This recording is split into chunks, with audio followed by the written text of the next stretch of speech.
live. You are live. Cool. We are live. So, welcome everyone. This is On Just Restart. This is the On Just Restart podcast we do every Sunday night at 9 p.m. Eastern Time. This time I am joined by Cameron from Gamebird Classic and Brandon from WhataboutNodnarb. Both of their channels are linked in the description below. And we're going to be talking about a whole bunch of Nintendo today. But before I get into the topics, let me allow my guests and friends and co-hosts to speak. How you guys doing? Doing good. Glad to be back. Mm-hmm. Always a pleasure. Yeah, always a fun time. I'm doing well. Just got home from seeing some bluebonnets, national flower of my state. Got some pictures. It was nice. It was fun. The lighting wasn't super great, and it kind of was raining on and off, but it was still fun. Yeah, I actually got my first of 2 vaccinations this Saturday. My arm is a little sore. It just feels like a bruise, really. So I'm good. But, getting safe, I guess. But, it's been an interesting week. Need to get on the list for that. Because I need to figure out how that works in my area. Yeah, I mean, every area is different. Yeah. What? How are you feeling other than the bruise? You tired at all? Feeling a little under the weather? No, I actually feel pretty good. Normally, okay. This awesome. time on Sundays, I'm usually feel exhausted. Because usually what happens is that I will work on the weekend, and I'll still try and make videos, have at least one video come up by the end of the weekend or by the Saturday or so. But I'll still be working, and I'll still try and hang out with my friends at night. So what'll happen, I'll probably only sleep 3 or 4 hours before today, still go to work, get out with about an hour and a half to 2 hours before the podcast, get it ready, eat dinner, and then feel like I'm about to crash starting the podcast. Yeah. But I feel pretty energetic today, actually. Even though Saturday morning I got my vaccination, and I still did stay up late the night before getting the Friday video ready, but I didn't actually work on Saturday, so I kind of just hung out for most of the day. But yeah, I'm good. Everything's fine. I'm feeling pretty good. But it's just that new 5G connection you got from the vaccine, giving you more energy. Perhaps. I was able to get a little bit of extra sleep into. I got a full night of sleep this morning, so that's why I'm good to go. But the topics, why you guys are here. So for this week, we're going to be touching on a number of things. There's a whole bunch of little things. For example, Mario Kart 8 is now the best-selling racing game of all time, apparently, which is pretty darn cool. There is a rating for a new Super Monkey Ball game, so that's kind of exciting. So we'll touch on those things in a moment. But the topics we're focusing on today are related to, 4 different things. So, 1, new Pokemon Snap is on the way. We've gotten a little bit more footage over the last couple of weeks. We want to kind of talk about that for a little bit. And just sort of, kind of pick each other. I want to pick your brains on what you are sort of expecting about this, what you see, what you're excited about, and talk about, an interview where we learned that Bandai Namco has been working on this, and how the Pokken Tournament guys sort of led that project led to new Snap, and how they sort of consulted the original Snap developers. So we'll talk a little bit about that. But then we're going to move on to these hirings we were continually seeing from Retro Studios for Metroid Prime 4, and what that may all entail and mean, what kind of talent they're putting together, and what they kind of suggest to us in terms of the kind of game we could be looking at when we finally do get this game. But then going beyond that, we're going to be talking about how we might have a little bit of hope for F-Zero to come back someday. So we're going to start talking about why that is and what this may entail. What would it take for F-Zero to actually make a comeback? And then we're going to be diving into this big rumor regarding a collaboration between Nintendo and Microsoft. Is it true? Is it happening? What's it going to be? So that's kind of what we're going to be discussing today. It's a whole bunch of things that I think will come together to probably a fairly dense podcast, I would say. So it's going to be a good one. Yeah, for sure. Yeah. There's some exciting stuff to talk about for sure. Yeah. I'm already thinking up ideas about F-Zero. They need some grand ideas. I'll come up with some. Let's do it. But before we jump into the topics, let's check in with the chat here. And I bet some of you guys will have questions and points that will kind of touch on a lot of the topics. Well, let's see what's going on here. Paul Dune, hello. Aaron Curdy, hello there. Ronnie Fazio, good evening. Jordan Cap. F-Zero given to a studio that can just dump serious time and resources into a deep aesthetic, including a soundtrack involving funk-infused hip-hop, actual death metal, and synthwave. That would be the dream. Sounds compelling. It does sound really nice. Jordan Kopp then follows up that comment by saying, then throw it in the trash because it will never happen. Okay. You got jokes, I see. One can dream, though. Yeah. Joseph Lepley, 58 days away, most likely from Nintendo's E3 Direct. That's about right. Yeah, we're... So, I mean, this is April. If we fast forward one whole month, that puts us...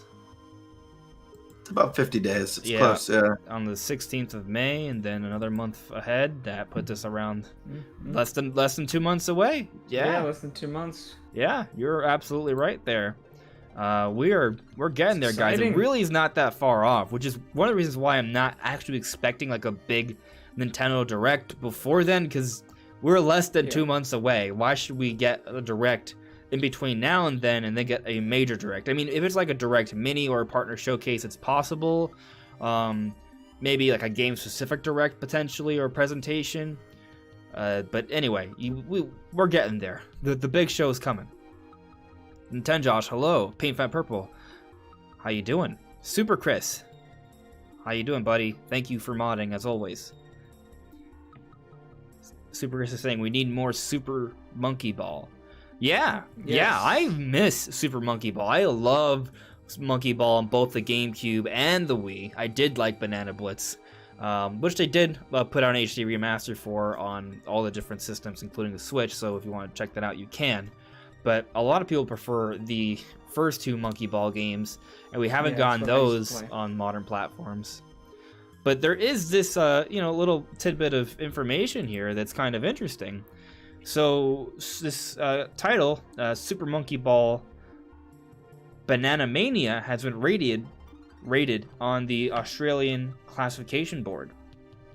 Now, I don't know what this is, if this is like a mobile game, but it's apparently going to have online interactivity and mild violence. No platforms have been mentioned for the Monkey Ball game, so it could be coming to platform, but I just want to point out that there's always a possibility it could be a mobile game. But there's some sort of Monkey Ball coming. I wouldn't hate it if it was a mobile game, to be honest. I think they could work really well. Yeah, that theoretically could. You're right. As long as it's like actually a good game, it could like work really well with mobile controls. So if they make it a fleshed out experience. It's not so much that they couldn't make it work on a phone. Like the interface is perfect for Monkey Ball. I agree with you there. But the problem is the traditions and culture around mobile games as a whole. Yeah, that's my worries.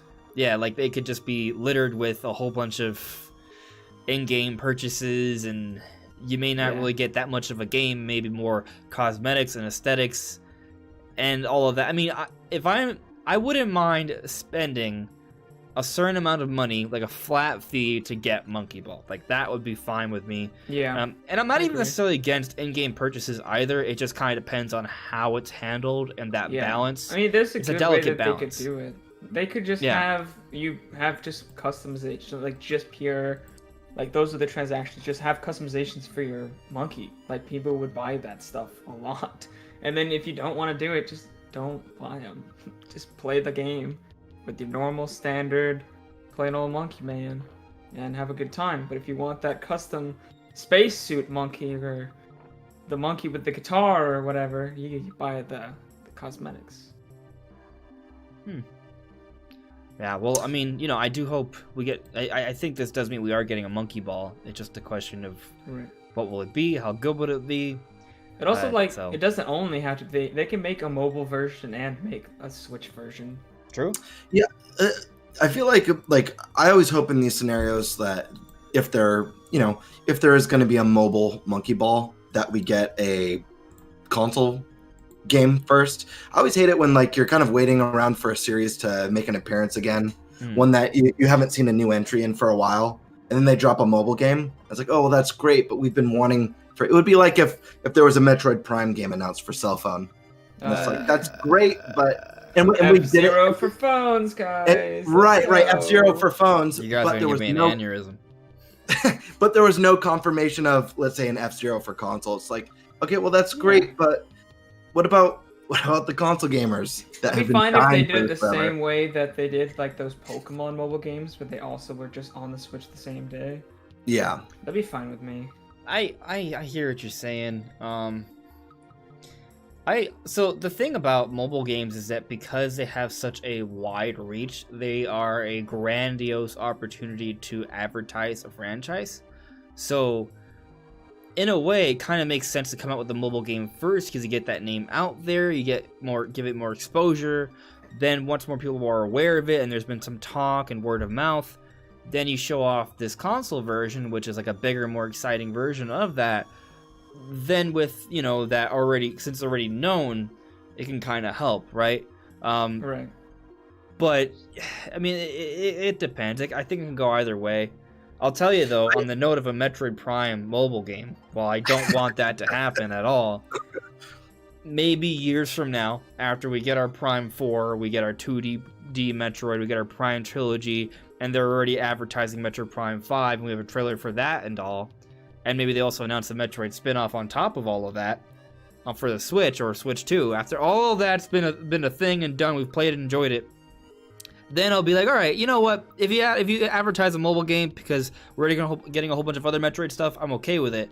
If they were to do all of that, I wouldn't mind it, and I kind of have an idea of how it could work. Like, it would basically be maybe like an on-rails like Metroid shooter, but there could still be a focus on like alien life and how exotic it is and the atmosphere to give you a taste of what Metroid is, but not the full experience, which would then transition into getting more people into the series, which would then lead to more Metroid sales in the future. Right. So I'd be down for that maybe. You could do like a slower, more horror focused thing. Whoa. Okay. I'm curious to see what like conversion statistics are, because for me personally, I feel like being a fan of the console games is more likely to pull me to try out a mobile game version, as opposed to if, let's say, I've never played a Mario game before, never owned a Nintendo console, but I got Mario Run.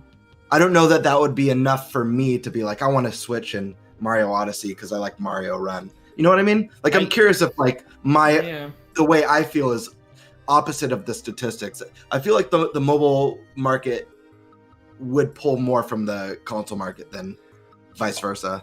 I'll tell you that when Pokemon Go came out, that created a huge surge for Pokemon sales. And sure. Pokemon Sun and Moon had one of the best launches because of that. Yeah. But I'll also say that for me, personally, I just don't play mobile games. I just don't do it. Like, I'm not saying I don't play stuff on my phone, but there are like things that are catered for that, and they're very simple. Like, there might be a couple puzzle games I play on my phone and things of that nature, mostly just to get through the boredom of whatever I'm dealing with at the time. But when it comes to like the Nintendo mobile games, I'm a huge Nintendo fanboy, but I don't really care for them. I download them, I give them a try, and I'm like, yep, this sucks. I don't care for it. I could see. Same boat. I could see it converting people though, just because of how gimped those games feel compared to the real thing. Like, if you like, say, Animal Crossing on your phone, like, you quickly realize that there's way more things that you can do on the Switch version, like just way more.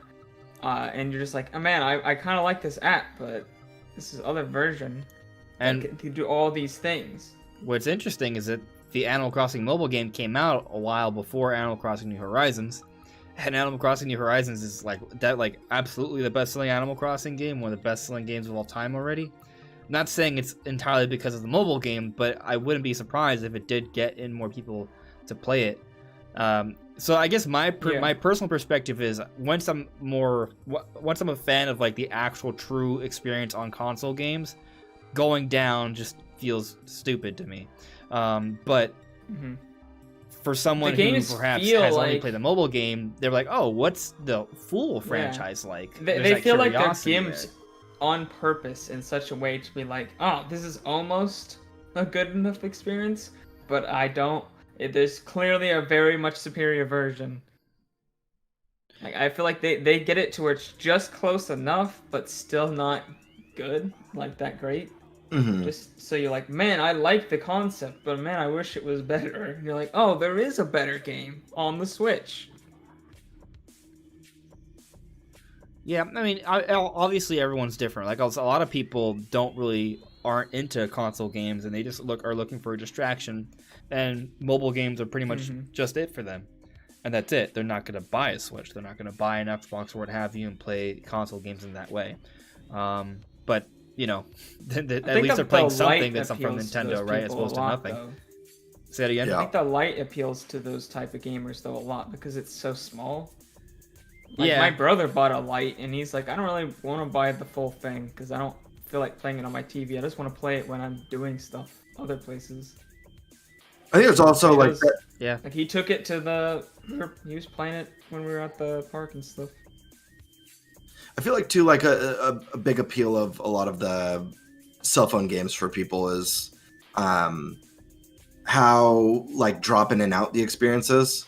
Yeah. You know, Yeah. like you don't really have to commit to anything. You could kind of pop into a lot of these games, press a few buttons on the screen, and then, you know, head out of it for the hour or 2 or 3 before you pop back in and, you know, obviously Yeah. not run. Run's not like that because you're, you know, jumping over stuff, but a lot of them are just kind of like selecting characters and sending them on tasks and then coming back later. Oh, like those bigger like RPG ones. Yeah, there's yeah, a yeah. lot Yeah. of popular mobile games that are like Yeah. that now. That like autoplay Yeah. and stuff. I'm like, well, how is that a feature? Why is I don't want to? I don't want It the game makes to play sense. it for me. I want to play the game.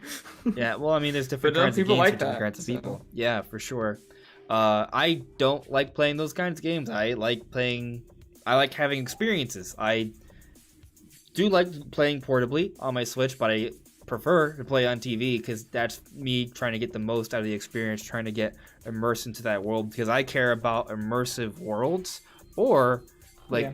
being challenged and being competitive. So like that's why I like games like Mario Kart and Smash Bros. And F-Zero because it's like that competitive sort of urge to compete and do better and outperform others and myself.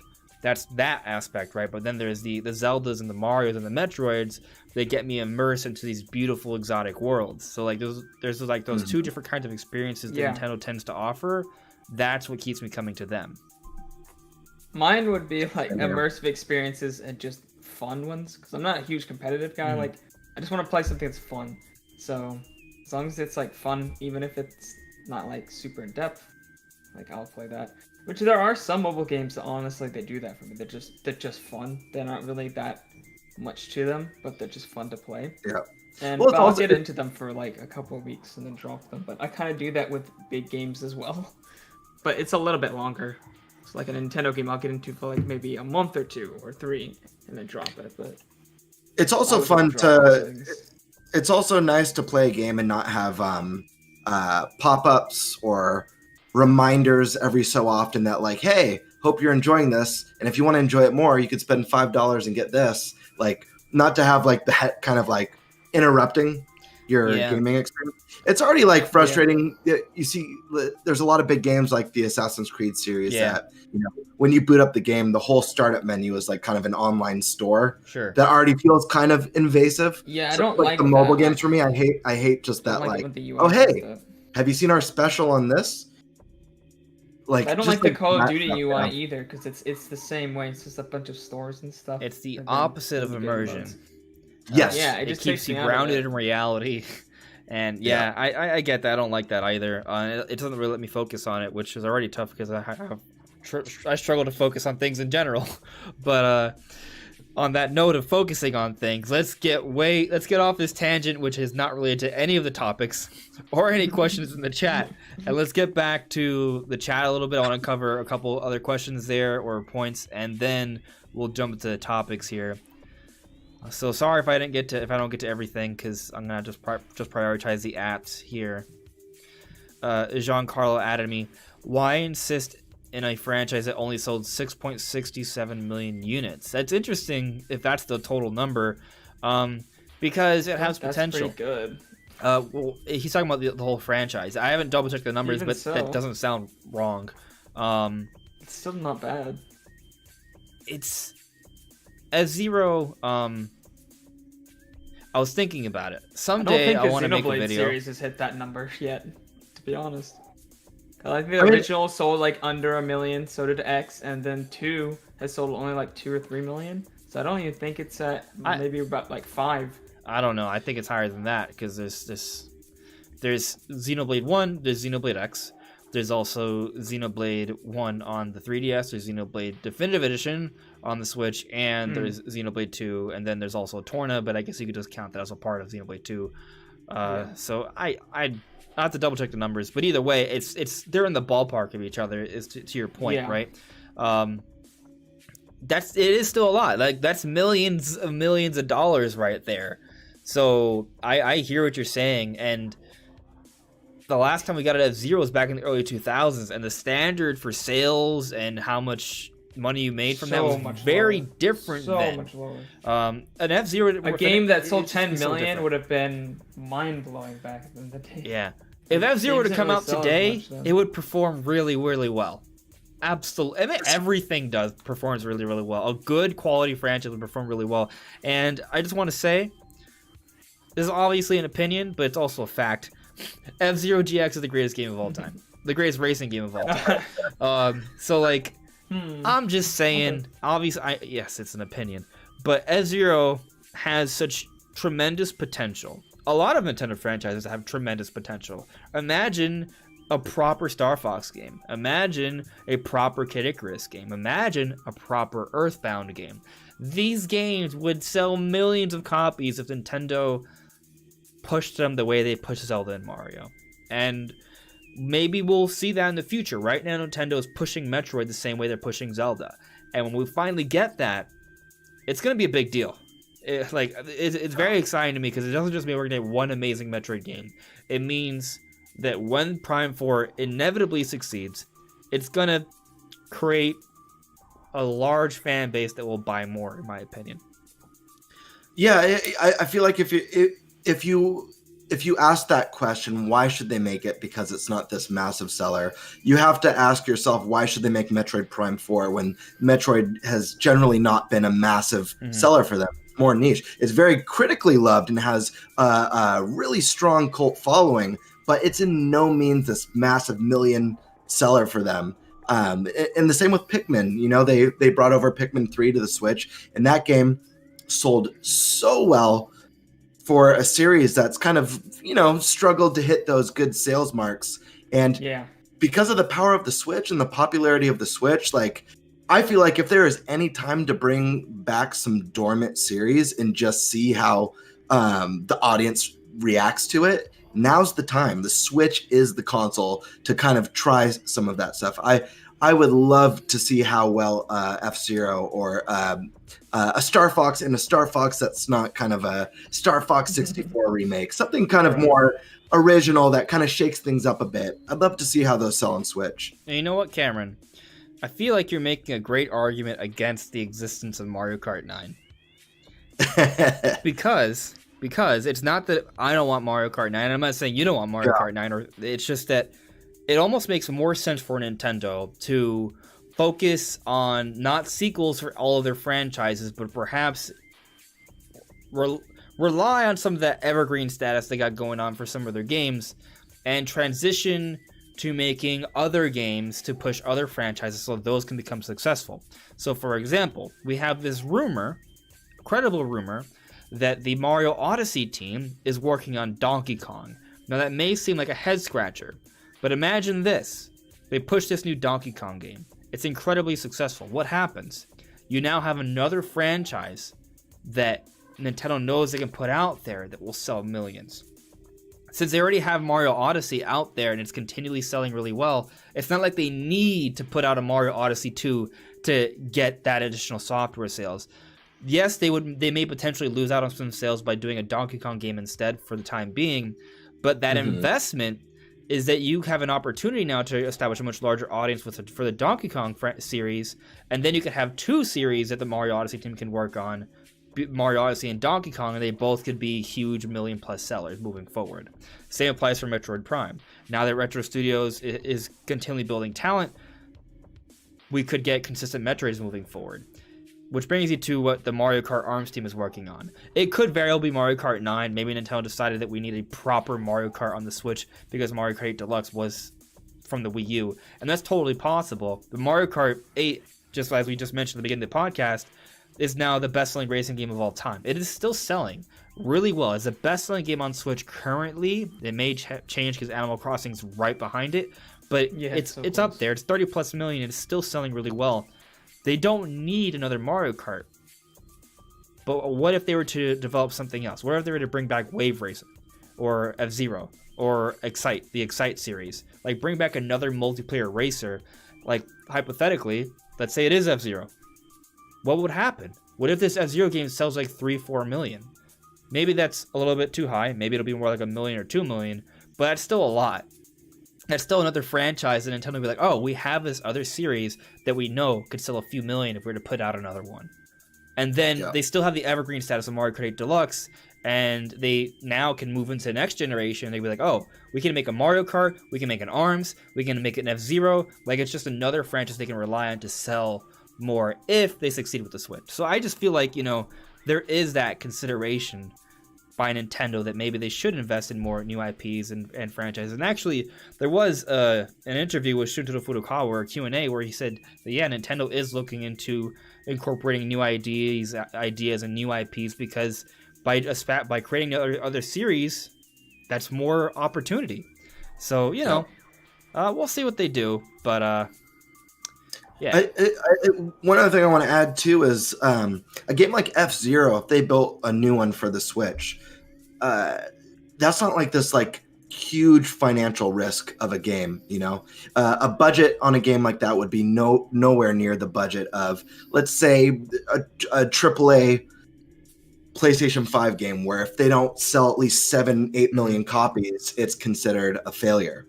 Cyberpunk is an example of a game that just cost a fortune and years of development, and while it sold well, it completely underperformed with their sales goals. F-Zero is not like that. If they can sell a couple million units of F-Zero, that's going to be a success for a game like that. That's a great point, because Sony has a lot of franchises that perform really well, and what you may notice is that Sony actually is, there's at least that narrative that they're very comfortable with coming up with new IP, new franchises. And there may be some truth to that, but there is a huge investment for them. They're willing to take that risk, and it works out really well sometimes. But their games have huge narrative focuses. There's a lot there with the dialogue. They get some professional, some really high-quality voice actors, and a lot of their games are basically to just take real actors from the real world and just put them on there. It's like they're making a movie, so you have the cost of a movie and a huge game. Right. So they have a huge investment there. Nintendo doesn't do that, to your point, Cameron.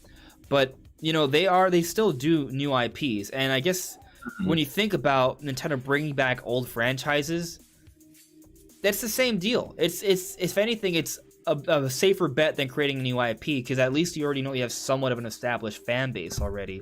So, if anything, I don't feel like that's necessarily a bad idea to go back to an old franchise that hasn't seen that much success, because you at least know it had some success. And you can create a whole other audience there. So, I think it's possible. If Nintendo's willing to do a new IP, they should also be willing to bring back some franchises. But we'll see what happens. Moving on to the chat, though. ASAP Rel, what's up, Andres Restart, Brandon, and Gamebird? Love all y'all's content.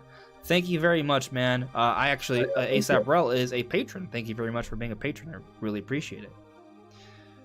Birdman, yo, I have finally obtained the Magnamalo armor set and the Switch axe made from Magnamalo parts, and wow, the defense is real.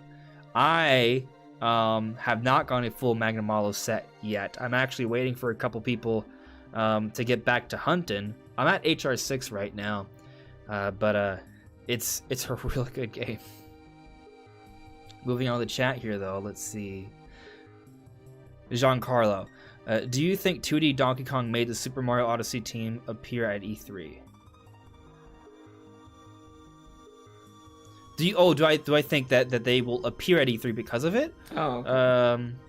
Hard to say. I mean, if it's coming out this year, I'd assume that they would show it then. Yeah. If the Donkey Kong game is coming out this year, I think that game will show up. And if that's what you mean by the team showing up, then yes. I just wasn't sure if you meant like maybe like we get like interviews from them. Yeah. I mean, maybe during like Treehouse. Perhaps. That's a great point. That's like, I think it's one of the best things about the Treehouse is that we can actually like sort of get like actual information from the people who work on the games themselves, which is pretty nice. Yeah. And it'd be even easier now it's digital. They can just have calls and stuff. They don't have to have them in person. Mm-hmm. Shout out to the Yellow Kazoo. How you doing?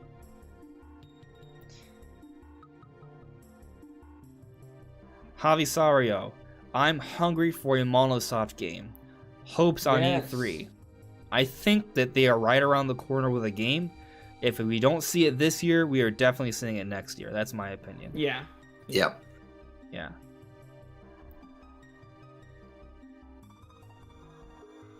Computer Robots added a whole bunch of people.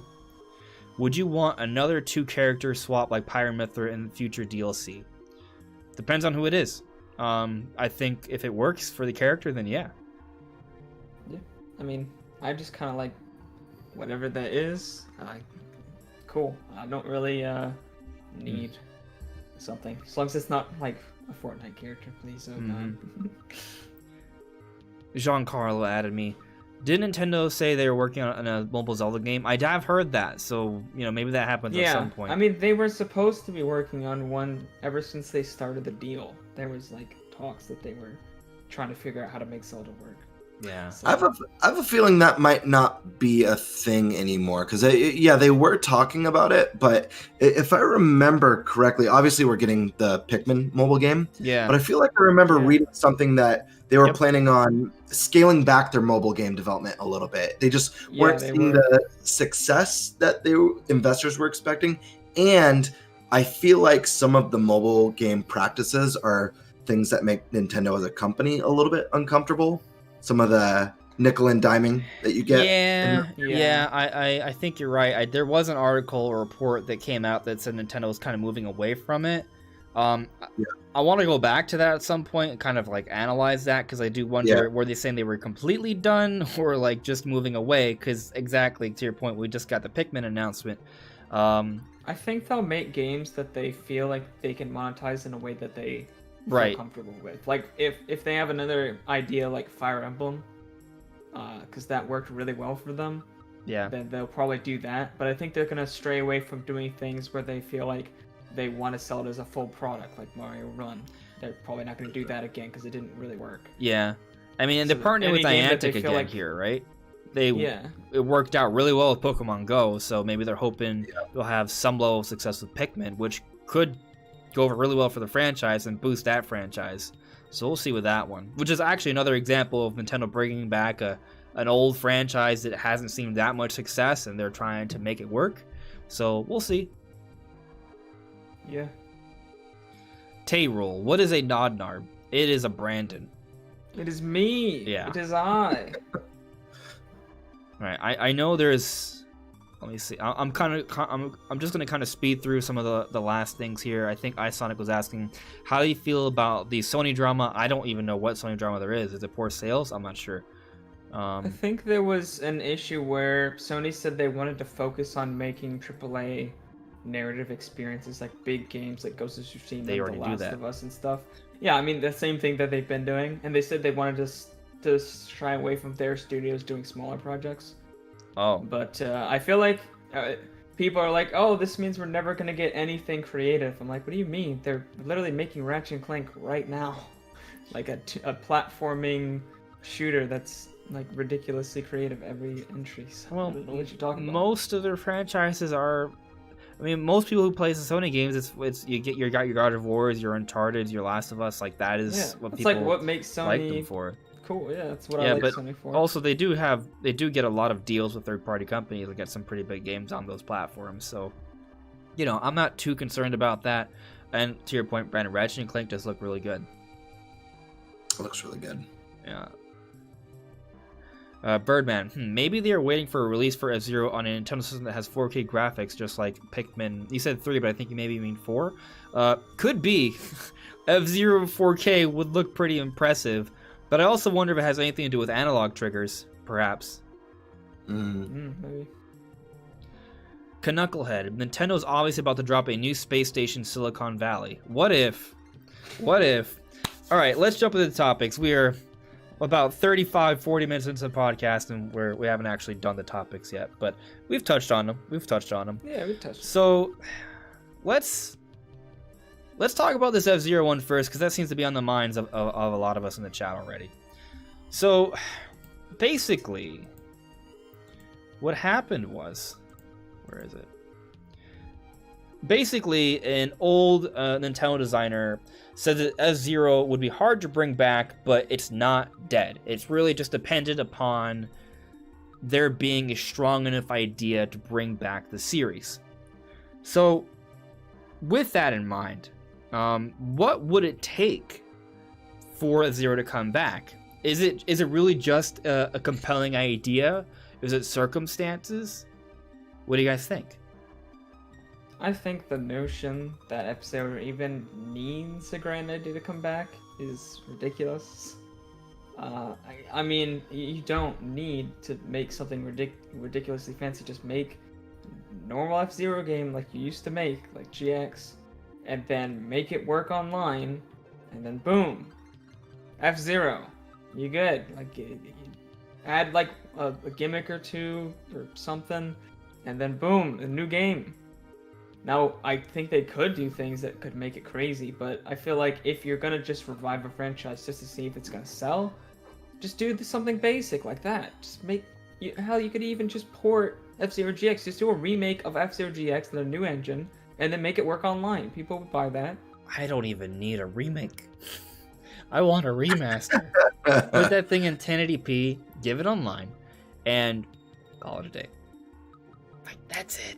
I want like less than what they did for Pikmin 3 Deluxe, and it'd be okay. Like, that maybe it's part of the problem is that I'm just that desperate as an F-Zero fan. Like, I'll settle for that. Yeah. I think but they would I also need think to the game would make like a translate new well. game or a remake, because I don't think a remaster would really push sales. Like, people would be like, "Oh, it's an old game in a series I've never heard of. I don't really want to buy that." Like, if there's a new game or a remake, then it's a lot more compelling. That is an interesting point. It's been around for years. It's not like a Wii U situation where people just didn't pick it up because it was on the Wii U. This is an old series. While I think a remaster would be nice, I hear what you're saying, and I feel like a brand new ground-up F-Zero would definitely turn a lot more heads, and it would have a chance. And the thing is, over the years, thanks to Smash Brothers, Captain Falcon has been popularized. F-Zero, people know that F-Zero exists. Like, they haven't played it before, but they know it exists, right?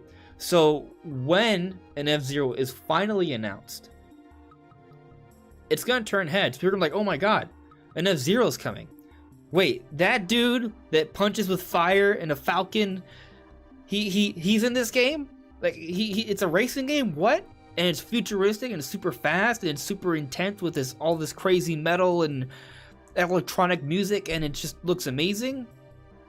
That I think would turn a lot of heads. I kind of agree with what you're saying. Me personally, like, I would settle for an F-Zero GX HD remaster just because, like, right, that would definitely, like, that would be fine for me. And I'm sure it would sell, like, all right, you know, like, hardcore fans would buy it. A few people would buy it just because it's F-Zero, but it probably sell, like, you know, 500,000, maybe 1 million. But that wouldn't be enough for Nintendo to be like, yes, we definitely need to revive this franchise. Yeah. I mean, it could also be like a Pikmin 3 Deluxe situation. Like, maybe they understood that Pikmin 3 Deluxe wouldn't really push that many copies, but at least kind of remind people of the franchise, get some people acquainted with it, and it just meant as a stepping stone, hopefully, for Pikmin 4, right? They also have the Pikmin game coming out, a mobile game, so they may have like a multi-pronged sort of strategy here to bring back that franchise. But, you know, maybe there's something there. I think you guys are both right in the sense that Brandon, I think if they did an F-Zero remake or just a brand new F-Zero that's just like the rest, I think it would do well. I think it would get F-Zero fans super excited. And Andres, I agree with you. If they remastered one and threw it on the Switch, I'd be super excited for that. I know a lot of F-Zero fans would as well. But I think that Nintendo's kind of at this point now where they're really into shaking up the formula of what a series is. It kind of started with Breath of the Wild, where they're like, what are all the conventions of Zelda? Let's throw a bunch of these out and give something that feels familiar but also really fresh at the same time. And you got that with Odyssey. It was the return to the kind of open world 3D adventure where you become all the different enemies instead of your old school power-ups. I just feel like they're at this point in their life where they're like, let's shake things up and do something different with the series that fans maybe don't expect. And I think that might be where the series creator is coming from with it. He feels like it needs it's not dead, but it needs a new idea for it to happen. I think that's a Nintendo thing. I think he even says in the quote, like Shigeru Miyamoto, that quote of him saying, like, I don't really get why people want another F-Zero. We've kind of done everything we can do with it. Like, what's something new that we could add to it? So I think it's kind of the Nintendo mentality of wanting to shake up the foundation. I think we're going to see things in Metroid Prime 4 that feel really new and fresh compared to the Prime trilogy that we were used to 10 years ago. Not that it's going to be a completely different game, but I think there's definitely going to be some fresh ideas that will surprise us. Yeah. I think, what you said can be misinterpreted by people. Like, what you said is correct. That's not what I'm getting at. But, like, for example, your point with Metroid Prime, like, it's still going to be Metroid Prime. But they're going to do things to make it feel new and fresh and evolve that. So I guess the question is, what can Nintendo do to evolve the F-Zero franchise? I have just the thing. What? I think they should take a little page of Xbox's book, just this once. The Forza series, it was great, it was cool, but you know what they did? They made Forza Horizon. Open world racing game where you could just race around an open environment and go to the racing locations and race. And it was great, it was awesome. And that's what F-Zero should be. You should have a whole big map that you can explore. Maybe even like quests and different things you could do. And then you race up, you go to the races, and then you do your races on the tracks that you find along the environment. I kind of like your idea. So, like, I'm gonna just kind of maybe build upon that, right? So, it's the thing about F-Zero is that it's exciting because there's so many different locales and there are exotic alien worlds, but maybe they can make it the case where this one game's taking place on this particular planet that has been designed and created for F-Zero. Like, there's this huge marketing, cross-universal marketing idea within the story of the game where there's a whole bunch of companies that have invested together to build this planet purely for the F-Zero Cup. So you have all these exotic ecosystems and areas and cities so in order to set the setting so it actually makes sense in terms of having all those different types of F-Zero tracks we've seen in previous F-Zero games. Right. But to your point, you can travel around, and maybe there are some cities where you can do some side questing. You can actually sort of interact with the different sort of areas. Like, what was cool about F-Zero GX is that there were some elements of the story that were kind of Star Wars-like in a way.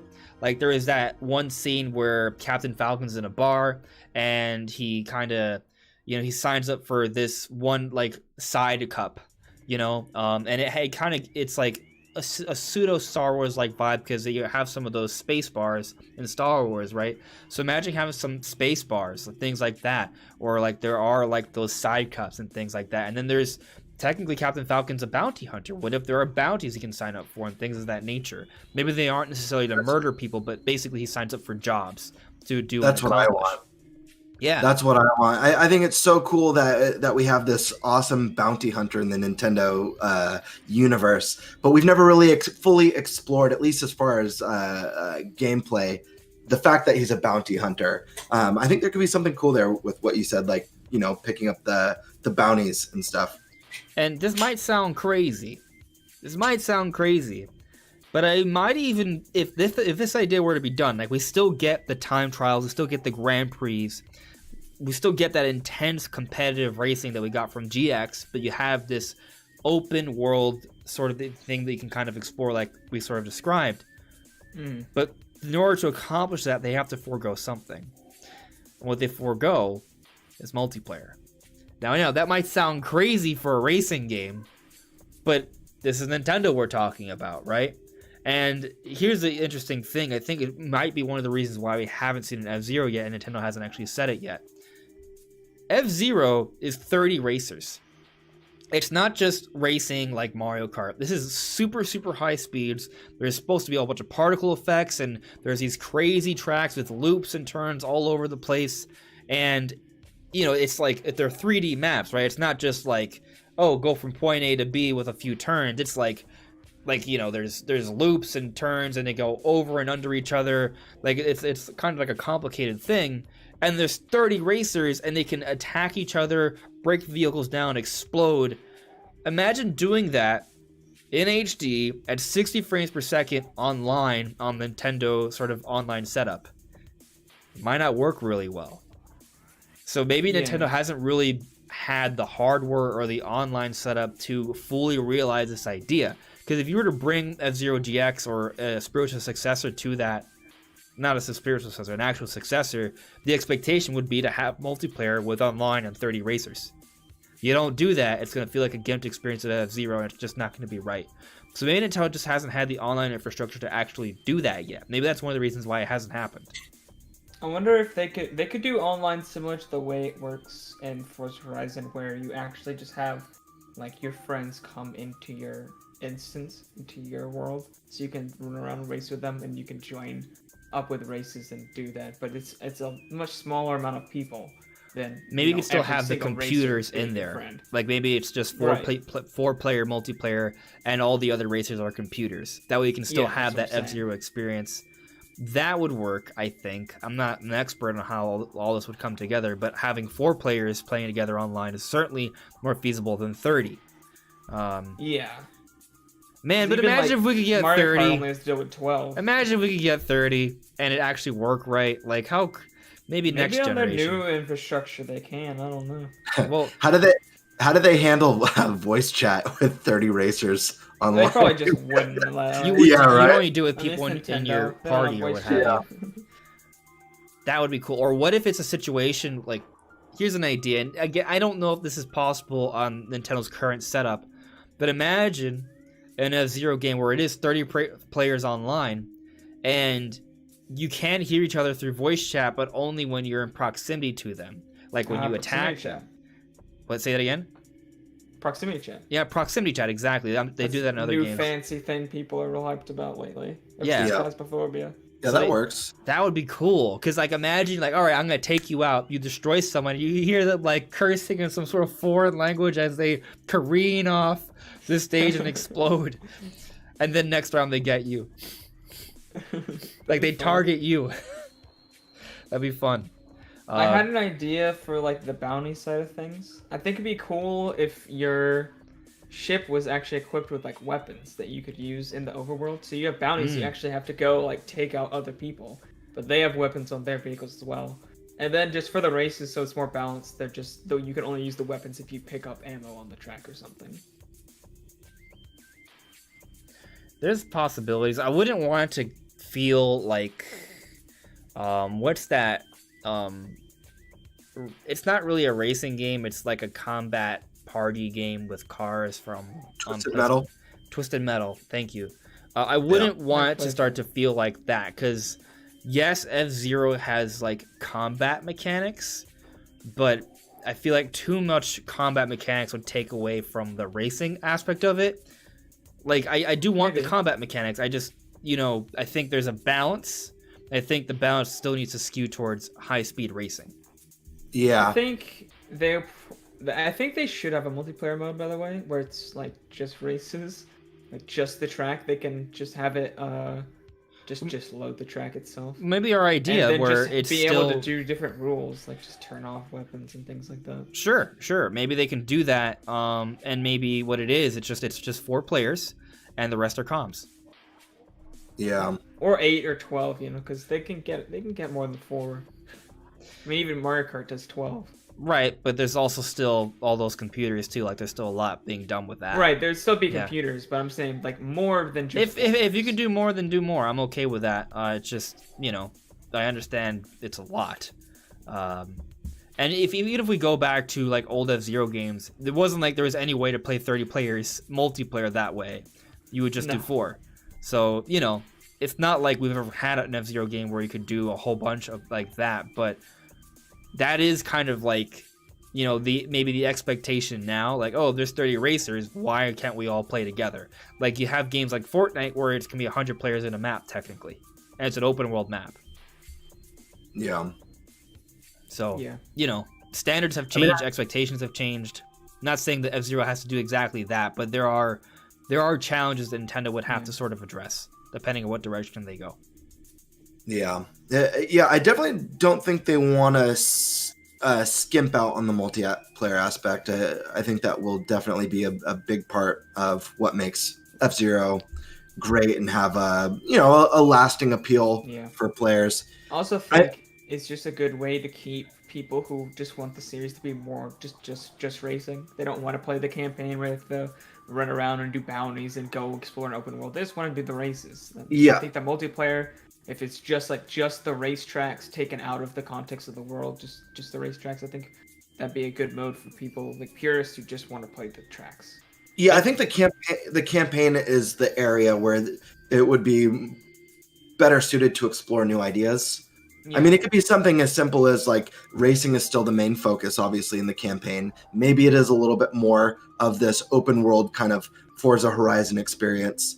But maybe in between races, like you mentioned before, Andres, like you're in these cool kind of like futuristic neon cantinas in these grungy parts of cities. Yeah. And, you're kind of tracking down a lead or, investigating some sort of criminal thing, some sort of bounty.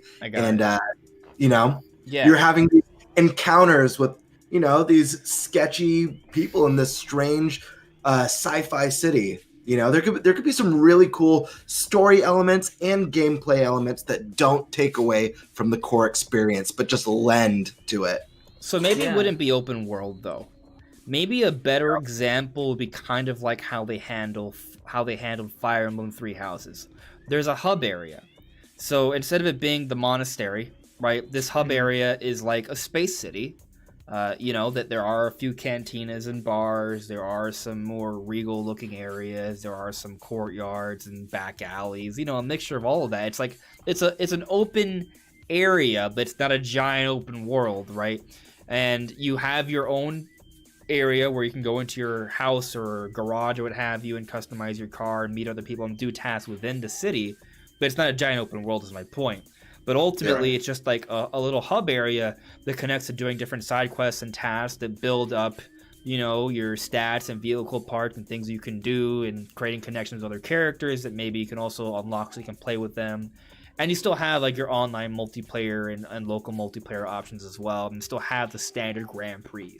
But, within that hub area, you still have that campaign. I feel like that's more conceivable and makes more sense for a game like F-Zero. Yeah, it's definitely something I think they would do before going open world, just because like it's not an established franchise. I didn't expect that idea would be like the first thing they do, but it's like a cool idea. It's a cool idea. Yeah, it would be a fun direction. But yeah, I think the cool shakeup would be those kind of in between races. Just exploring the character a little bit and what it is to be a bounty hunter and the kind of people he has to deal with in between. Cool cutscenes in between. Like even if it's just like a really cool cutscene in between the races that continues the story, and then I can just walk around a hub area as Captain Falcon and have my garage where I can customize my car. Just like a little hub area like you were saying, where I can just walk around, and just be Captain Falcon for a bit. I think that'd be cool. It doesn't really have to be as grandiose as like a Forza Horizon idea. Yeah. Though I would love it if they built up to that eventually. Maybe. Sure. Man, imagine if Retro Studios has had another game and it's a new F-Zero. Like, because they haven't come out with anything since 2014. Like, I want to think that they have something besides Metroid Prime 4, just waiting to be announced. I don't know. Like, it could be the case that it's done, and Nintendo's just kind of saving it. Like, maybe. Yeah. I'm just saying that I feel like Retro Studios would be able to make a good F-Zero game. Especially kind of like in the way we're talking about. Not open world necessarily, but maybe like a more condensed hub area that has some of these RPG side questy elements, but still have that core quality, high speed with some action elements in there. Yeah. Yeah. I think they do a really good job. I feel like they would do good with the style of that game too. Because they're really good at sci-fi, like grungy stuff. Yeah. I also really want post a traditional F-Zero. I absolutely love when Nintendo kind of reaches out to another company and says, "Hey, like we want to license out our IP to you, and we have a good relationship with you. Go wild with it." That's how we got Hyrule Warriors. Obviously, they definitely tested the water with the first Hyrule Warriors, and then gave Koei Tecmo a lot more freedom. Yeah. Also collaborated with them a lot with Age of Calamity, but that's also how we got Mario and Rabbids Kingdom Battle, a fantastic tactics game with great music and tons of charm.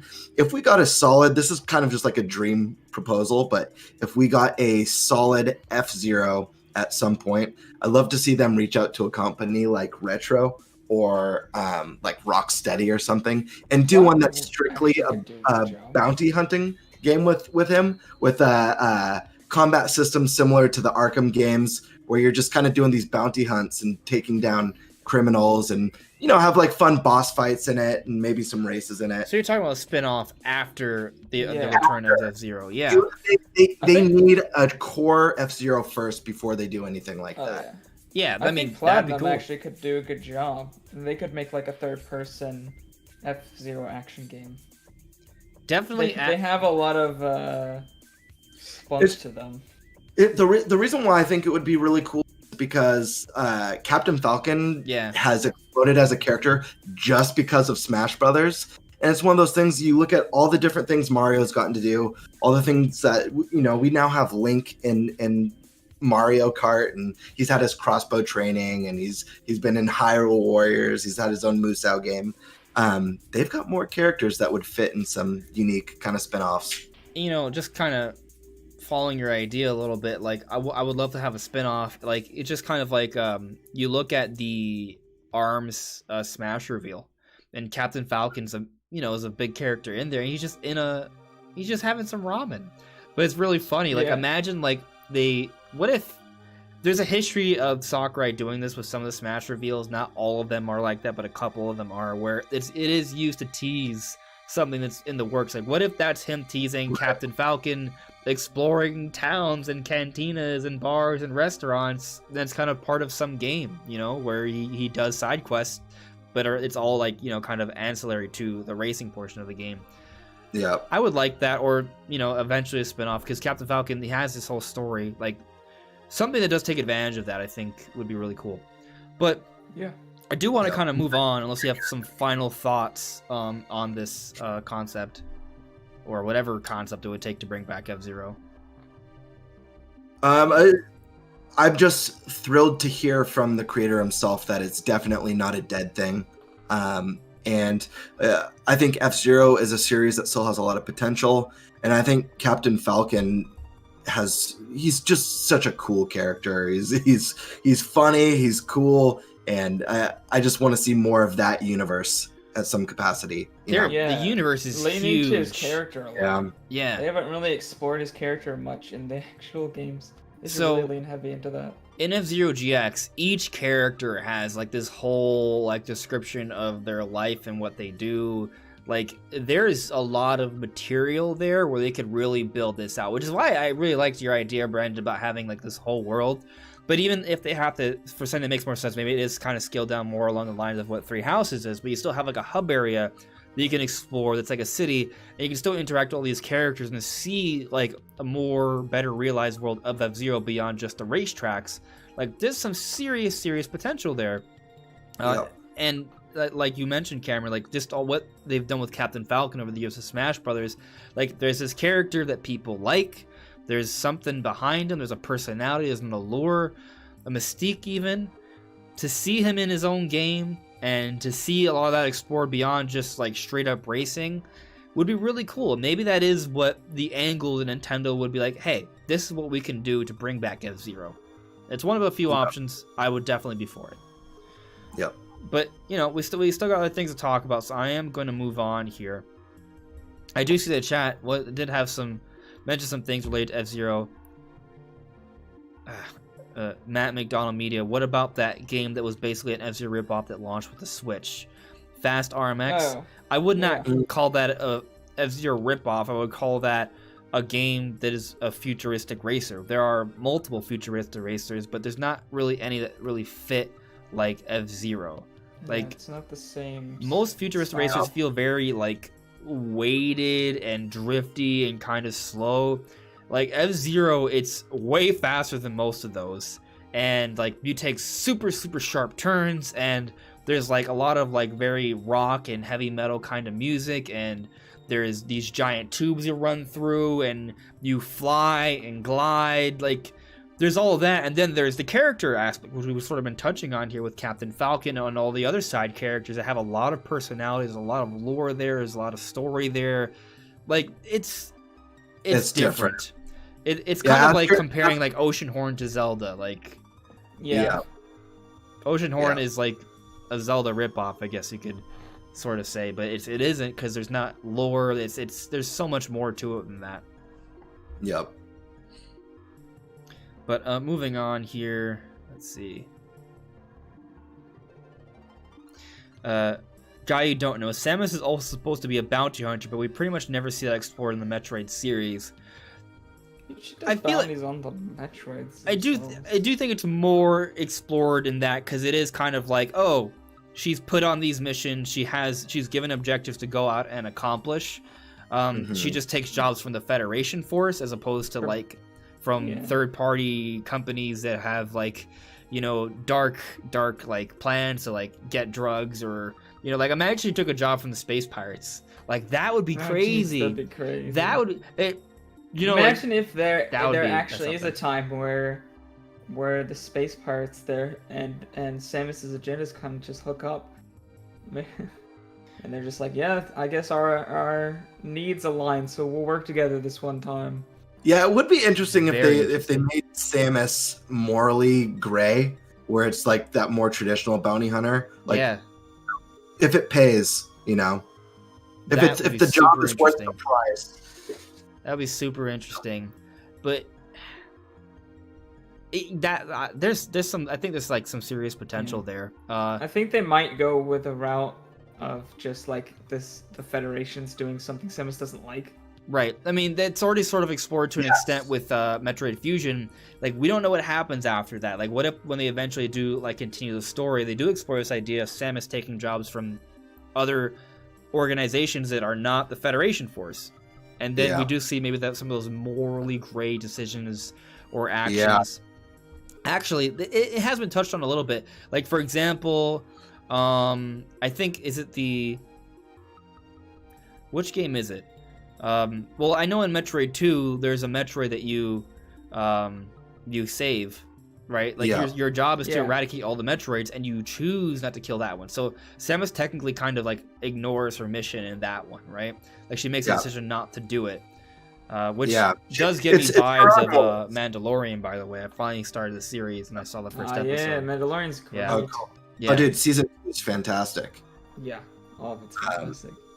But yeah, I do like it, Brandon. You mentioned like her kind of, you know, disagreeing with the Federation, and making her make a kind of morally gray decision. I do love sometimes when games do this, and then you know, you're working for this higher power that's supposed to be the good guys, but halfway through you kind of realize, wait, I'm the bad guy. Like what I'm doing is actually bad. Like this isn't good. I kind of like the idea of that.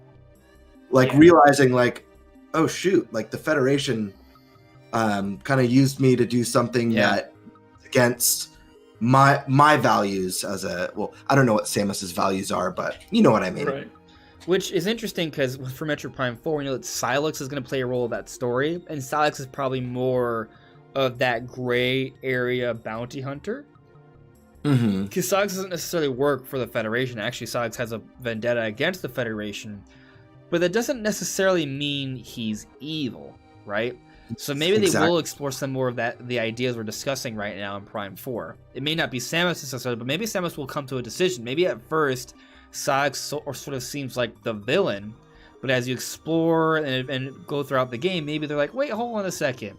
Are you really the villain? Maybe they have to work together against something, and maybe it's sort of like, even though the Metroid Prime series is kind of like self-contained, like within the Metroid timeline, it's not like Metroid, 5 or whatever. Like, it would be interesting if maybe there's something there that's sort of like, it gives you kind of perspective on what may happen for like Metroid 5 when we do eventually get that, which would be for the 2D series most likely. Samus's interactions with Sylux could potentially cause her to question her belief or trust in the Federation. That'd be really cool. Yeah. I'm just gonna check in with this one point here made by Ronnie Fazio.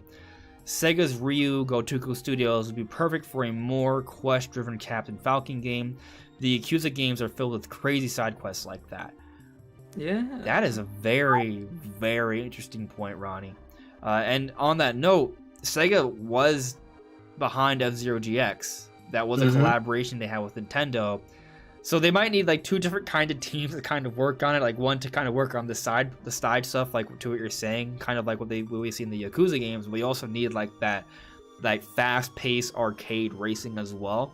You marry those two concepts together, you get kind of what we're hoping for. What we're talking about this podcast. So maybe that can happen. There's definitely, the talent exists. It's just a matter of, can we get the talent to work together to do this, and will Nintendo be like, this makes sense, we can make it sell, But it's not impossible. I gotta give a shout out to Ronnie Fazio because I'm a huge fan of the Yakuza series. Yeah. And I never thought of that, and I love that idea so much. It's a really good idea. Kind of made me think of, Andres, you mentioned how Sakurai did like Captain Falcon in the ramen bar, eating the ramen. It kind of reminds me of that kind of weird, quirky Yakuza Sega person. So it's so cool. I love that. Imagine if this is already a thing. Like, imagine if that's exactly what's going on. What if? I'd love it. What if? That would be insane. Giancarlo added me. The rumored and highly anticipated 2D Metroid that Metroid Fusion's story should explore the Galactic Federation darker motives. Like, if we straight up get Metroid 5, which is Falling Fusion, where there is, like, this dispute or this issue between Samus and the Federation, like, they could explore a lot of those ideas they were sort of talking about. We could see Samus kind of hit that more morally gray area, or at least not 100% or 90% side with the Federation. There's potential there. But we've been talking mostly about Metroid from the chat and stuff. Let's kind of transition to the Metroid topic here, where the Retro Studios, it's both. But basically, we got another update on Retro Studios hirings.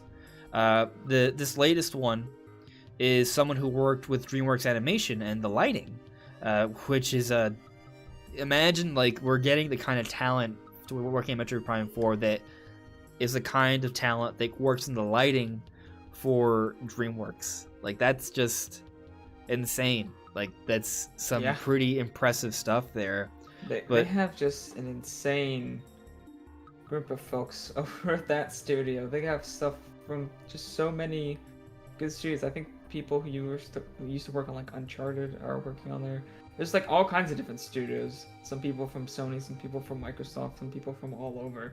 Now DreamWorks, you got people working on films, so they're used to some really high quality techniques and things like that.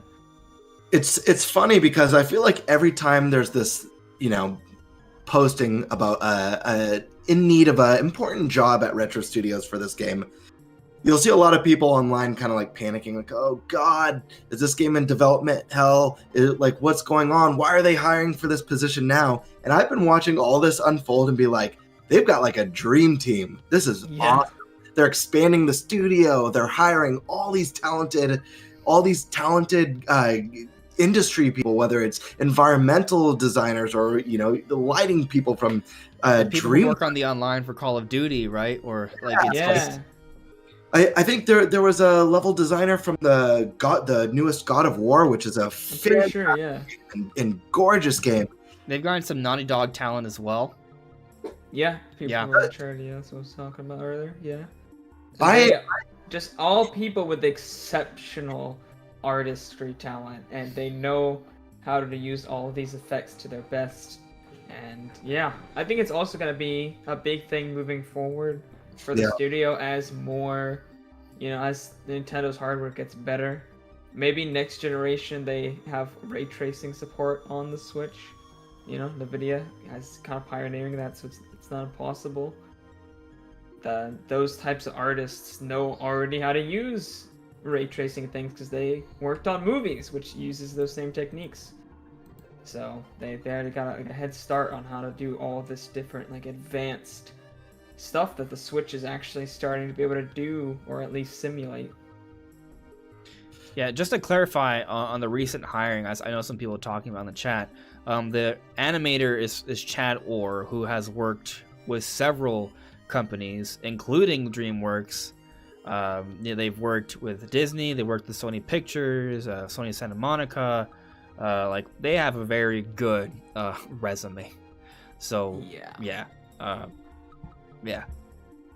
It's one of those things where every time I hear about a new hire for this for this project, I get more excited. And obviously, it is a sign that this game isn't right around the corner. You know, we're not seeing this game this year, and I think most people are kind of, you know, I might push back just a little bit on that. Like, you think it was like, well, as far as I just want to clarify, like, hiring, like, they've been hiring for years already, right? So I think some people see the hirings and they think, oh, they're just getting started, you're still hiring. They're going to be hiring throughout most of development. Now, if they're going to be hiring, like, illustrators and designers and stuff, now that might imply that, you know, they're still designing things, sure, right? But, you know, there could just be some elements of that they need to design. So theoretically, you know, it could be a year away, right? Technically, if you needed a lighting artist, then you already have a lot of your stuff set up and you need it to be lit. So you at least have early levels that have a lot of geometry, they have their level placement already, they know how it's going to look, and they just want somebody to come in and light it better and figure out things like that. So if you're gonna light something, you need to know what's already going on with that environment. So they at least have some parts that are done enough to start looking at the lighting. Yeah, but to your point, Cameron, I also still agree, like, the game is not around the corner. Like, we're still a ways off. Yeah, like, and I don't think I think most people aren't expecting this game to land this holiday. You know what I mean? What if? What if? I mean, I won't complain. If it's ready, give it to me. Yeah, I do doubt it, though. Like, I feel like normally I'm like, yeah, Prime 4 is like, it's coming, but, like, I am skeptical of it even making out by holiday 2022. I have a hope, but I feel like it's kind of like a best case scenario, because we haven't gotten any Metroid games yet, and I still believe that we're supposed to get the 2D or 2.5D Metroid first, then Prime Trilogy HD, then Prime 4. So because we haven't even gotten announcements for the other two yet, to me, in my mind, it's like, okay, like, there's got to be some space between those games and Prime 4, so I feel like best case scenario, we're talking about holiday 2022 here. Best case scenario, in my opinion. Yeah, I feel like when we finally see Metroid Prime 4, they're going to want to have that title at the end with the year, at least. Year it is. because after showing a teaser Yeah. title, and then everyone's excited, building up the hype, theorizing and speculating, to be told, hey, we're really sorry, we pulled this and Yeah. we're starting from scratch. I think they're going to be like, all right, we're going to show this when we can give like a confirmed year or some sort of time frame for when they can expect it. Yeah. But these hirings and the studio expansion, to me, it just shows a lot of confidence. And I trust Retro Studios. They have not released a garbage game, in my opinion. And I think they want to take this beloved series and really turn it into something bigger, as far as expanding the audience. For sure. Yeah, I mean, to your point, the talent they've hired, this is like some AAA killer awesome talent. Nintendo is putting together the A team over in Austin, Texas. Like this is gonna be killer. When they announced the restart back in January 2019, they said that they wanted to make sure this game measures up to the quality of Metroid Prime. Metroid Prime is one of the highest rated games of all time. We've talked about this before, but I just want to sort of reiterate. The only other time Nintendo has put out a video where they're like, hey, we are sorry, but this game's going to take a little bit longer. Like where they've actually put out a video where that's the sole announcement that we're delaying this game was for Breath of the Wild. They've never done that before. So the only two examples is Breath of the Wild and Metroid Prime 4.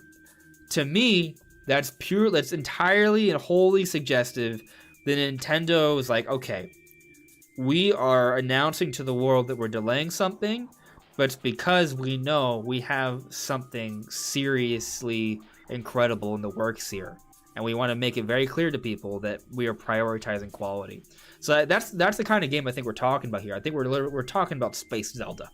Like to overly Space simplify Zelda, it, but it's Metroid Prime 4. If you've never played Metroid before, like this is gonna be a really, really big deal. Mm-hmm. Yep. I gotta give Nintendo a lot of props too for coming out and doing that whole video broadcast, apologizing and kind of just being super transparent about what's happening with the game. It's something you never see in this industry at all. I mean, I brought up Cyberpunk earlier, but imagine if CD Projekt Red came out and said, hey, listen, we know we promised you Cyberpunk and we've delayed it multiple times, but this game is just not meeting the quality in a way, and you're just going to have to wait longer. We can't give you a release date, but when it's something we're proud of, we'll release it. Like, it's just something that just never happens in this industry. Lots of times games just never come out and you're like, what happened to that game? Yeah, true. But they cared. Nintendo cared. And they cared about the fans who have waited a long time for a brand new Metroid. And so they did not have to do that for this series. No, not for a series like Metroid Prime. It has the potential to be big, but obviously right now it's not. And they did not have to treat it like that. So I think, definitely says that they have confidence in it. Because you definitely don't make a video like that apologizing, delay it, restart the whole development, and then come out with a mediocre game. No, you cancel it. No. You cancel it. If you don't care, you cancel it. You're like, this series doesn't make us money. This development is a nightmare. Forget it. This kind of goes back to what we were talking about earlier. The point I was trying to make earlier is that Nintendo sees an opportunity with some of these franchises and they want to bring them back. Imagine if Nintendo had another series like Mario or Zelda. Like, imagine if they just had another one. They do. It's Metroid Prime. And they're going to come out with Metroid Prime 4, and it's going to be incredible. And then all of a sudden, instead of thinking, oh, what sort of crazy, amazing single-player adventure game could Nintendo come out with besides Mario or Zelda, your answer is going to be Metroid Prime. Maybe they do eventually add another one that's kind of like of that quality and style. But, we'll see what the future holds for sure. I do want to kind of circle back more to this hire, though. Like, just the idea that they're hiring some high quality talent behind the lighting of the game. To me, that's exciting because the Metroid series, a lot of it is about atmosphere, right? And lighting definitely is a strong contribution to that. Like where you see the light, where you don't see the light, when you're in the darkness, like that's very important. Like what that can kind of suggest to you, what you can see, and how it presents the world. And it just kind of gets me thinking because Brandon was sort of watching me sort of play Prime 2D the other day, and I thought that was a great demo. Like it definitely. Oh yeah. It was an exotic. It's Metroid Prime. It's a reimagining of Metroid Prime, but you have this exotic alien world, and I thought it was pretty well realized. There's a curiosity that world sort of instilled in me, and recently I've been playing through Ori, the first one, and I'm loving it. But I love how lush the environments are, and how reactive it is, and there's so much going on there. The second one's even better for that. I'm looking forward to it when I get to it. Like a lot better, to be honest. The world is very exotic, right? There's something to that, and it just kind of makes you think. Like what are we gonna get with Metroid Prime 4 when we get to see this fully realized, exotic, very well animated, atmospheric alien world? Like I think sometimes people. We talk about the dark elements of Metroid Prime, the shooting elements of Metroid Prime, but there's also the element of you are in this beautiful alien world. Like there's a magic to that, and I'm just excited to see what we eventually get. Like I guess whenever you go back to Metroid Prime and you see Talon 4 and you see those waterfalls and those fungi and you hear the music, like it all kind of comes together and you're like, whoa, I'm in this beautiful environment and this is really exciting. I just want to explore more of this alien world, like Oh yeah, it's cool because I would love it if I could see how other planets in the universe look. Like imagine if there's other planets that have alien life. How would that look? There's that curiosity to see exotic things that we don't understand, and Metroid kind of touches on that, and I think that's just awesome. I think it's exciting because we're gonna see essentially a 2-generation leap since the last game, because the last game was made for the Wii, which is essentially like just barely better than the GameCube. So we haven't really seen a Prime game with technology past that, so it's gonna be a big deal, especially with these lighting artists and stuff, because there's just so many as well. Yes.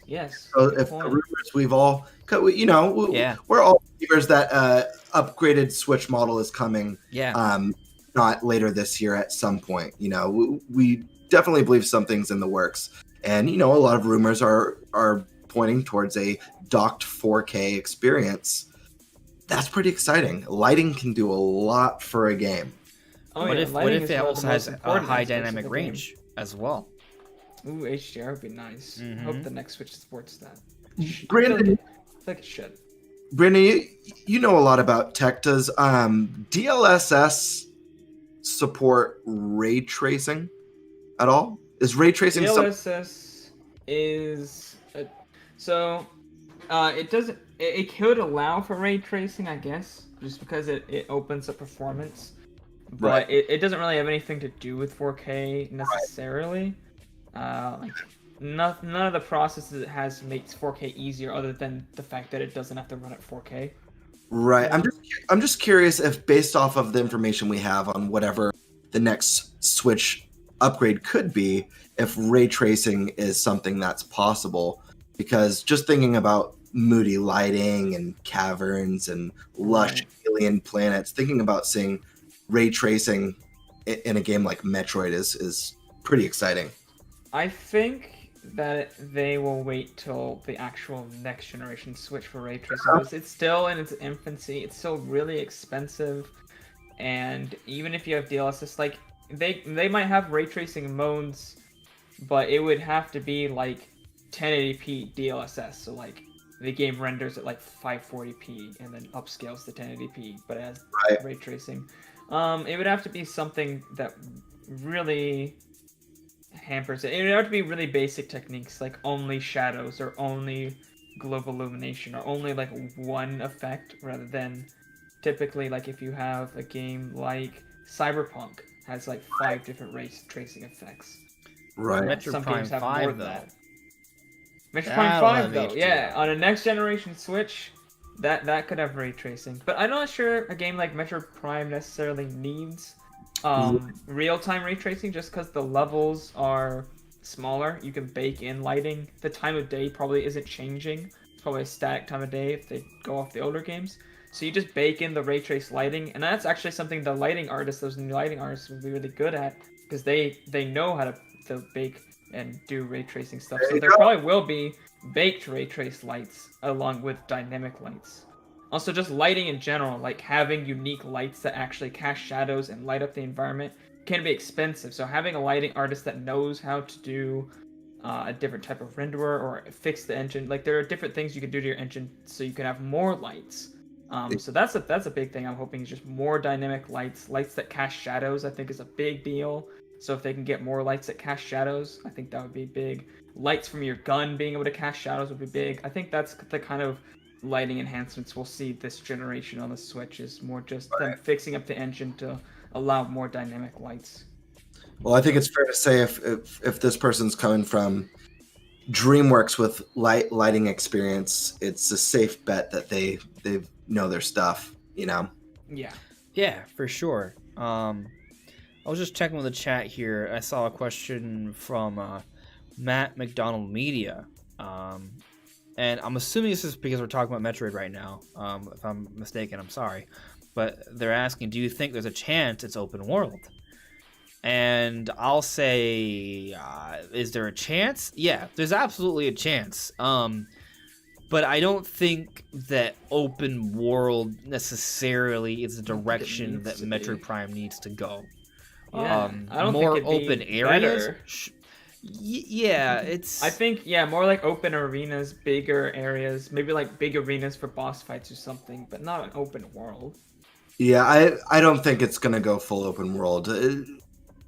One of the most beloved features of Metroid games is the interconnectivity and the ability to see these areas and be like, oh, weird, and then realizing 6 hours later when you have a new power up, oh crap, I can go back and discover this whole area that I didn't even know existed over here. You know?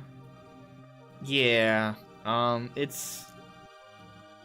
I don't know. It's. I like, the for Metroid example, design really works in an open world where you can go anywhere at any time. The game kind of relies a lot on its storytelling and its power-ups and progression on being a little bit more confined, a little bit more linear at times. Yeah. And it works that way. If it was open, it would definitely not feel very Metroid. So that's kind of part of the issue there.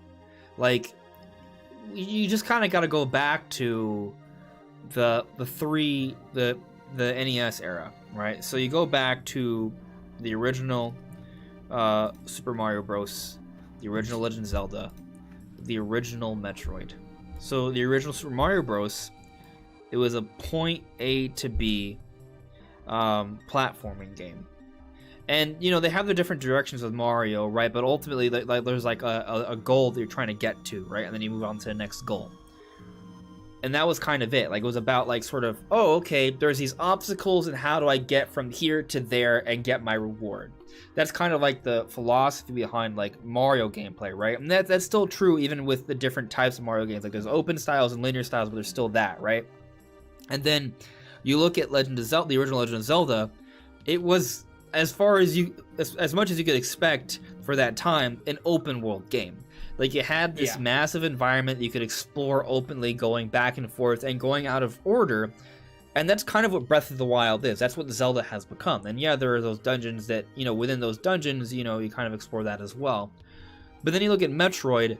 Metroid is like a giant interconnected labyrinth where as you progress, you obtain different power-ups that allow the game, give you access to different areas you can revisit. You can do different things in there, so you're constantly like you know, your brain's kind of firing off. It's like, oh, now I can use the morph ball. Whoa, there are these different locations that have these little holes. then we go back to them, and then those interconnect to different areas, and that's kind of like the Metroidvania style of gameplay. And one of the brilliant things about Metroid Prime is that they were able to sort of do that concept but in 3D. So it's kind of integral to the Metroid style of gameplay. If they were to go away from that, that would be very, very divergent. I think that it still needs to have like that Metroid essence. So if it was a very large open world, I think they'd be running the risk of taking away from that Metroidvania style. So it's going to be interesting to see how they sort of go at that, because I definitely think there's going to be some more vast areas, but I don't think we're going to need to be like running across these vast alien fields like on a horse or some sort of equivalent to that. That would be neat, but it wouldn't be necessarily Metroid. Yeah, I don't think every game needs to be open world. I think there's just a praise for that, and some games work that way, like Breath of the Wild worked great in open world, but not every game has to be open world. Open world doesn't equal better. Sometimes it just equals more time wasted doing absolutely nothing, walking from point A to point B. Yeah. Yep. Metroid has brilliant level design. That, like you said, Anders, that brilliant interconnectivity that always have you going like, oh, whoa, this was here the whole time. I had no idea. And another series that I love so much. I mean, tons of series try and tackle that Metroidvania design because people enjoy it so much. But I'm a big fan of the Dark Souls series, and that's a game that kind of borrowed that level design from the Metroid games and like, hey, let's make a fantasy game where this whole world is kind of interconnected. And that game's pretty open at times, but it still has that really focused level design that guides you through and is constantly filling you with moments of discovery. That I think that's a really good point. I think Doom also does a good job of that, but in a shooter genre, because it has that kind of like level design where it's a lot of platforming. There's a lot of interconnectivity. You need new power-ups to get to new places. You're constantly backtracking through areas when you get new keys or new items or different things that you can explore. It's not as focused on just like little secrets and things. There are definitely a lot of secrets, and you do need different power-ups to get them. But it has that same sort of like level design where it's very interconnected and it's a lot of platforming and jumping around the environment. Even the map actually looks very similar to the Metroid Prime map. I am playing through Doom Eternal. I do see kind of how the map is similar. So far, I haven't gone that far, so it still seems pretty linear to me. But like, I'll say that with Dark Souls, I did recently finish Dark Souls Remastered like a few months ago, and that I think is probably maybe the best example for like a more open but still Metroidvania style kind of game, because it is, as you progress through the game, you obtain, I don't want to say power-ups, maybe more like keys and items that give you access to other areas. And what you slowly realize as you explore this environment that feels cohesive, feels like a living, breathing world, you're like, oh, I can get to this other area that's always like, there's different ways to get to the same places. So like, you know, there could be this giant, massive lava field, and what you'll learn is like, oh, this has been under this city this whole time, and now I'm allowed to go through it. It's very interconnected. So if you ever want to kind of get an idea of what I'm referring to or what Cameron's referring to, play Dark Souls. I think that's kind of like a good example of what maybe how they could kind of go about making a more modern Metroid Prime game. But of course, instead of having like keys, it would just be more power-ups. But you know, that's how it would kind of be. But I guess so. The homework now is play the original Metroid Prime, play through Dark Souls, and play through Doom. And then combine those ideas, and maybe that's kind of what Metroid Prime 4 will be like. But let's just check in the chat real quick here.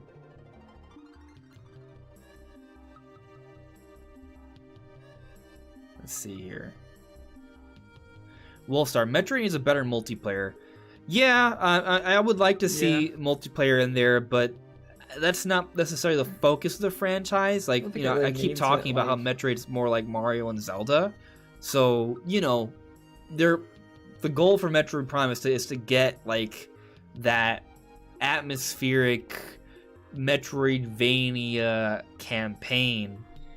If they can squeeze in a good multiplayer, go for it. I just don't know if they can. So I mean, I feel like it would be like Doom, where it has multiplayer, but you really just play for the campaign. Yeah. Yeah, I hate the thought of them sacrificing some of the campaign budget to add multiplayer. Yeah. I'd rather just focus on the campaign and like the whole. Yeah. While a multiplayer mode could be fun, I feel like the whole theme of Metroid is isolation and how lonely that game can feel. Yeah. I don't know. Metroid Prime 2 had multiplayer. There is Metroid Prime Hunters. There is Federation Force. So they've dabbled with multiplayer of the Metroid Prime series. Like, for example, Metroid Prime Hunters, it was a handheld online multiplayer game. Came out, maybe 2005 or 6 or something like that. On the DS, like, so at the time for Nintendo, that was a big deal. And the multiplayer was pretty good for what it was. But the single player was pretty lukewarm. Like, it wasn't really like a portable Metroid Prime game. It was more of a it was a Metroid Prime spin-off that had a campaign that was kind of like Metroid Prime, but not really, and then a pretty cool multiplayer that had Samus and other hunters in it, you know? I wouldn't mind if they did it like the multiplayer in like the early Halo games, where there's just a couple maps and then you just kind of deathmatch together with your friends online. It was very simple. You just kind of picked up guns and different things on the environment. It was just like a couple maps, and it was good. A couple different like modes, but you didn't really need anything fancy. I think if they did something like that, I think it would serve them better to make that a separate release than maybe like a spin-off, right? Like you have like the I don't know. It's tough. I don't think it needs it. So like, I don't think it needs it, but if they want to do a multiplayer mode, I think that would be something easy that they could do with reusing assets. Just like, oh, we have an open arena for this boss fight. It's a pretty good place to do and we add some more platforms or something, and boom, it's a good arena or something like I guess the thing is, you got to consider the kind of game it is, right? So Metroid Prime is the gameplay. The focus is to build around exploration and platforming. Yes, there's combat in there, but a lot of it has to do with exploration and platforming and going throughout this interconnected labyrinth, right? But then think about other games that are to go with multiplayer, like Mario Kart. When you play the Grand Prix, it's a very easy transition. You just sub out the computers with actual players, and there you go, right? Right. The gameplay is already about competing, and I think that's kind of like the issue here. Like Call of Duty, the gameplay is about shooting other characters like you, basically. So it translates well to multiplayer. That's actually how it's better that way, multiplayer, than the campaign. But then you look at something like The Legend of Zelda, the gameplay, yes, there's combat in there, but you're not fighting equivalents of you. It's not built around fighting equivalents of you. It's built around fighting different monsters, but doing a whole bunch of puzzles and exploring this world. And that's kind of how Metroid Prime is. And so that's kind of part of the challenge. They're not building a game about competing against what you are. It's about doing other things. I mean, like Halo's the same way though. Like you don't ever fight just normal Spartans one-on-one or like anything like that. You're just fighting different enemies and different aliens and things in the arena. I'm not. It doesn't translate directly. They have to come up with completely new ideas for the multiplayer. It wouldn't just work. The only thing with that, in my opinion, is that when Halo was created, they created the game with a strong multiplayer component in mind. So it started with the idea that we want strong multiplayer as part of this franchise. Because they want to push Xbox Live. That's my only thing. Like, I'm just curious if... I mean, I would be curious to hear how badly Metroid Prime fans would want multiplayer in Metroid. I think it's just the thing is, the Metroid Prime fan base is not that large. That's the other thing to consider. The Metroid Prime fan base is not that large. So right. You might stand to benefit by focusing on multiplayer more and establishing a whole other large audience.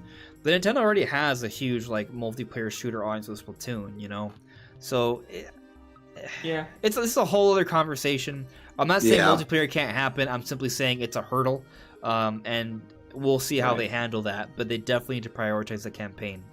I'd be fine if it was just the campaign. I'm just coming up with simple ideas that they could do if they want to come out with like a multiplayer mode that they don't want to put a ton of effort into, but they want something that's decent.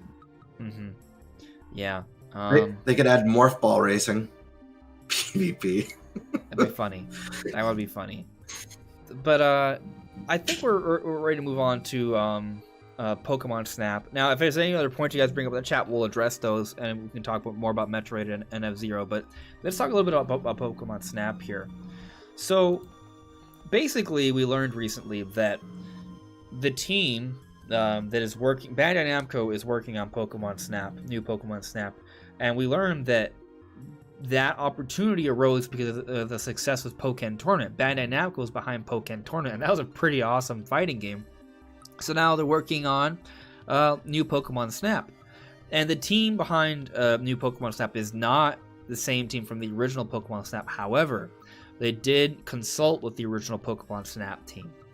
So it kind of gets you thinking, with all the footage we've seen lately, like, to me, it does actually remind me a lot of the original Snap. That I was watching this like 6 or 7 minute overview trailer, and I noticed some interesting things. Like, there were Pokemon that were very well hidden that you might need some Pokemon knowledge to sort of like figure out. Like, for example, there was like this shovel sticking out of the sand, and I was like, oh, that's Palisand, or it's pre-evolution. Right. And you wouldn't know. You're like, oh, there's a shovel sticking to the sand. Why is that there? Well, it's a clue that there's a Pokemon hidden under there, right? And so, like, there's these hints and clues all throughout the environment, and Pokemon Snap's almost kind of like a puzzle in a way, because you want to figure out how to get great pictures of these Pokemon.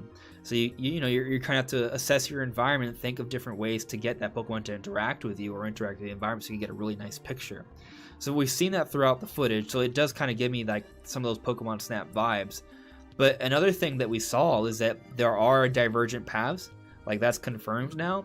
So even within these particular areas you can explore, you can straight up just choose a different path. You couldn't quite do that in the original Pokemon Snap. It's almost like an evolution of the idea. In the original Pokemon Snap, there were ways to kind of go onto different paths, which would unlock other levels. But it was by doing something to interact with the environment. Like, for example, tricking an electrode to explode, which would blow up a whole other pathway that would lead to a whole other new level. Right, that's in the first map, I think, right? The second map, I think, or it's one of the earlier maps, because I think the beach map is like the first one, but then there's like a power plant, and in that power plant you can cause an electrode to explode, and that opens up a whole other path, which I want to say leads to a lava area. My memory's a little off there, but it's been a long time. Yeah, but the point is that looking at the footage, it does look like they took a lot of ideas from the original Snap, and they're expanding upon them, evolving those ideas. Kind of like how we were talking about, Cameron, earlier, where with Metroid, like, yeah, it's going to still be Metroid Prime, but they're going to expand upon those ideas, evolve them, improve them. Because a lot of choices that they perhaps made way back when were based off the hardware they had at the time. There were a lot of choices that need to be made so they can make it work. But now they have a lot more options, a lot more flexibility. They can do so much more. Now they can afford to have environments that when you do something cool, it can just let you like sort of continue to explore the environment, but a different path of it. Like, the world's gonna be a lot larger now, as opposed to the original Snap, where they weren't necessarily as large. Yeah, I think this game is looking really good, and I was a little bit nervous about it as a big Pokemon fan growing up, because it is quite a bite-sized experience, but one with a lot of replay value. But it seems like they've definitely added enough, like you said, through alternate paths, as well as a stronger lineup of Pokemon I think they have in this one.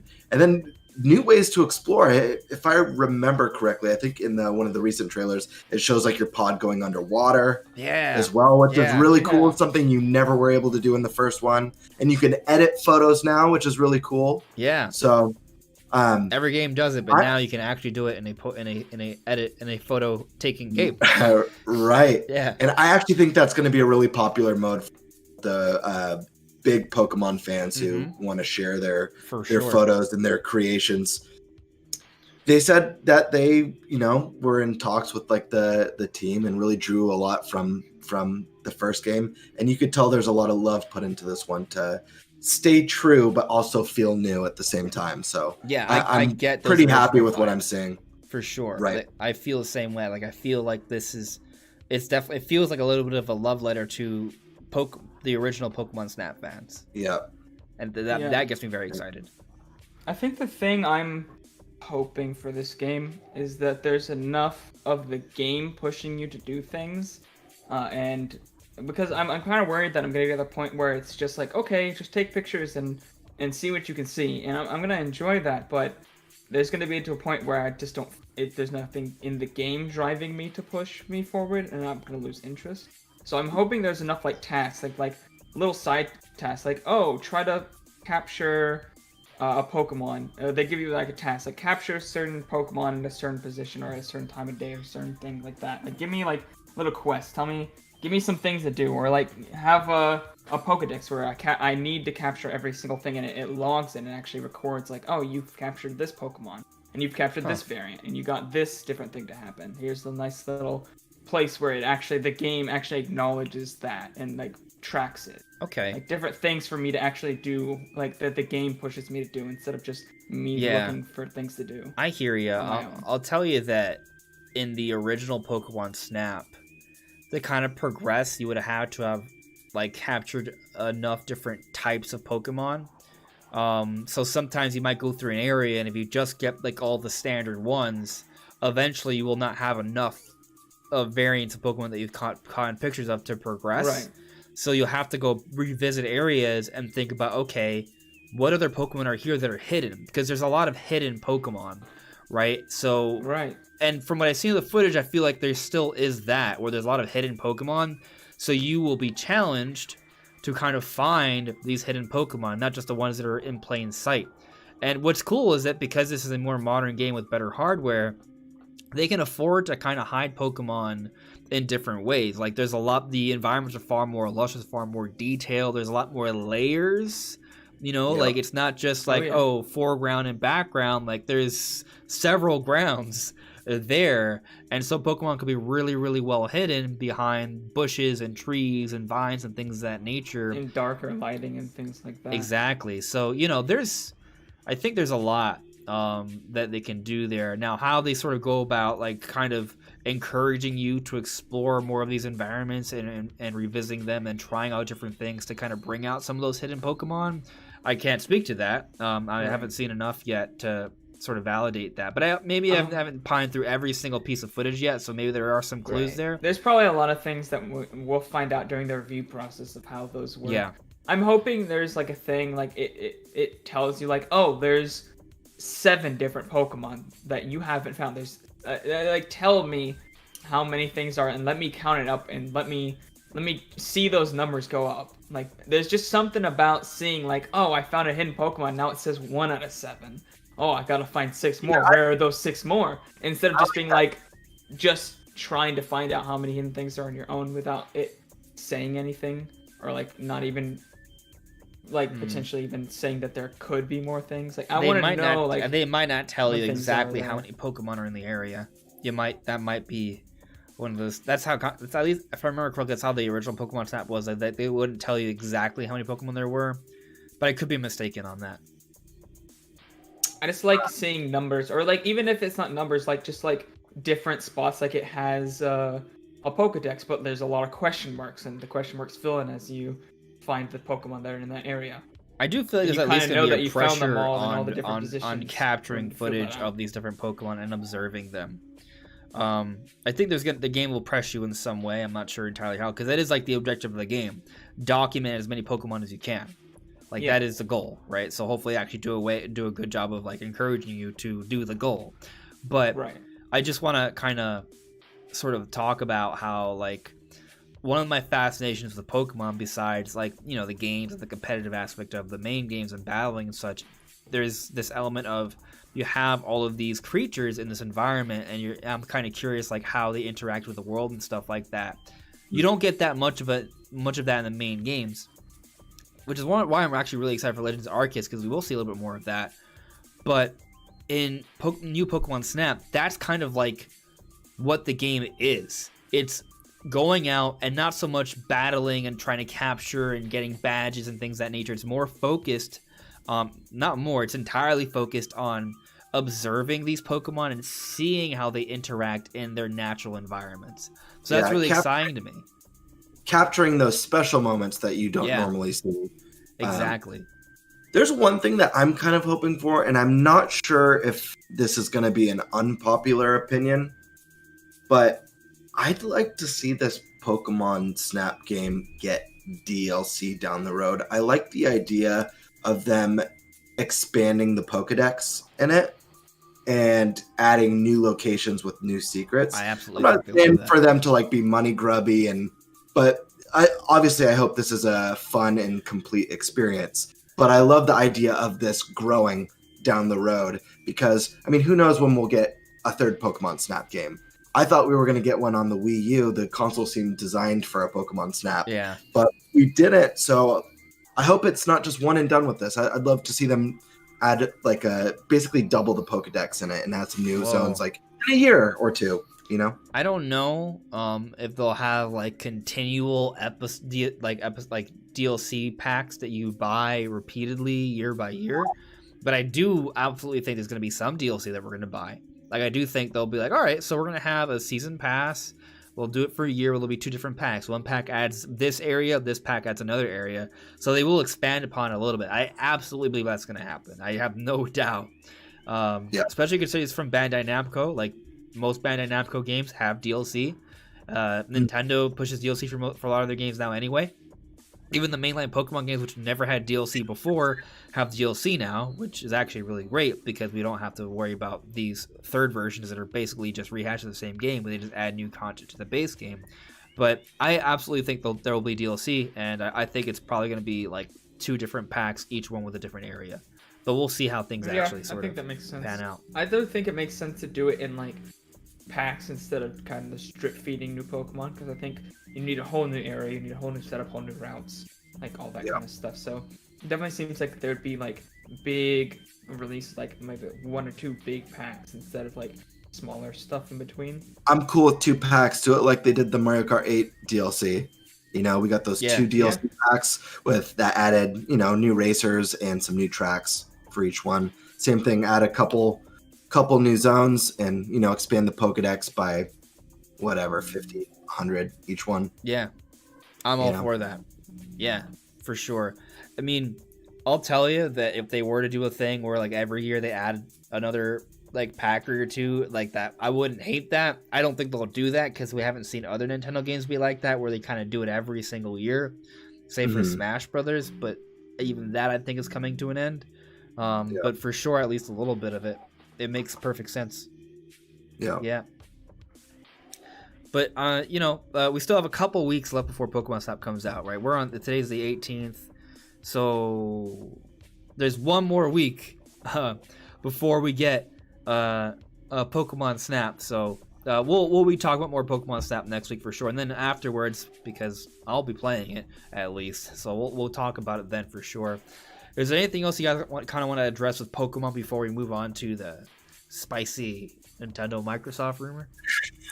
No, that's it. No, really, yeah. For Snap. All right, cool. I'll check with a couple things in the chat here, and then we'll move on. Knucklehead added me. How about Pokemon Snap contract work to earn an income?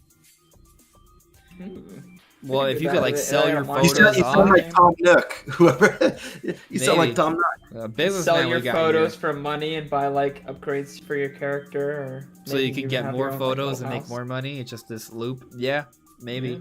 I wouldn't mind. I picture a shady dude in an alleyway. Hey kid, come here. I mean, it's how a lot of games are, right? Genuine Pikachu photos, kid. You better believe it. Like we've been playing Monster Hunter lately, right? And the cycle of Monster Hunter is like, oh man, I'm gonna fight this giant monster. Oh man, this is really hard. If only I had better armor and weapons. So what do? You hunt monsters to get better armor and weapons, and you're like, all right, now that I have these better armor and weapons, I gotta fight another monster. Oh, this monster's pretty hard. I should hunt other monsters to get better armor and weapons, and it just kind of continues, right? Like that's the gameplay cycle. You A could lot of games upgrade are like your that. camera, maybe get new lenses and stuff to take photos from Pokemon that are farther away. Oh, that's That'd be interesting, nice. right? Or maybe with more platforming options too, More types of items and things. To Maybe you interact can with the upgrade environment. your vehicle to, I don't know, Yeah, but there's getting definitely, fun. yeah. As you progress in at least the base Snap game, there were different things you will unlock that would give you more interactivity with the world. Like you could play a flute, you could throw apples. There are the pester balls, which I don't think they're gonna do anymore because it's like harming the Pokemon or something. But Yeah, they're they got those glow balls. yeah, which What are they? Luminescent. Pester balls are jacked if you think of it. Yeah, It's they're so- like pester balls, like just throwing at the thing to annoy Ju- it.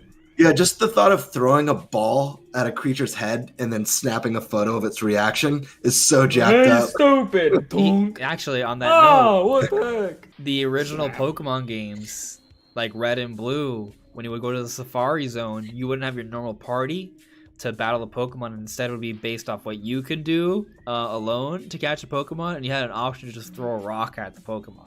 Oh So- my god! Yeah, the That's original horrible. Pokemon games had rock throwing, like that. It's, Pokemon abuse. right. Well, the standards have changed, right? Like, it's just interesting how our culture has sort of advanced. Like now we're like, wait, I don't think throwing a gas that harms and knocks out Pokemon is okay anymore, or throwing rocks at Pokemon is okay anymore, right?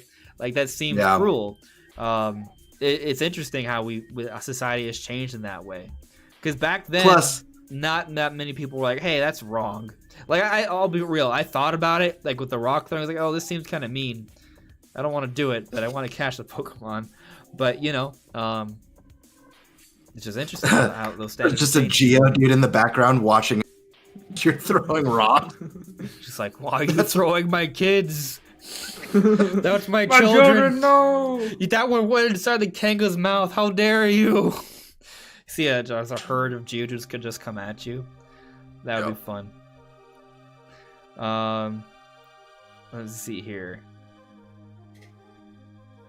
Rescue Squad Culp. Andres and Game Bird, would you want to see Pokemon Coliseum get ported to Switch whenever that opportunity comes?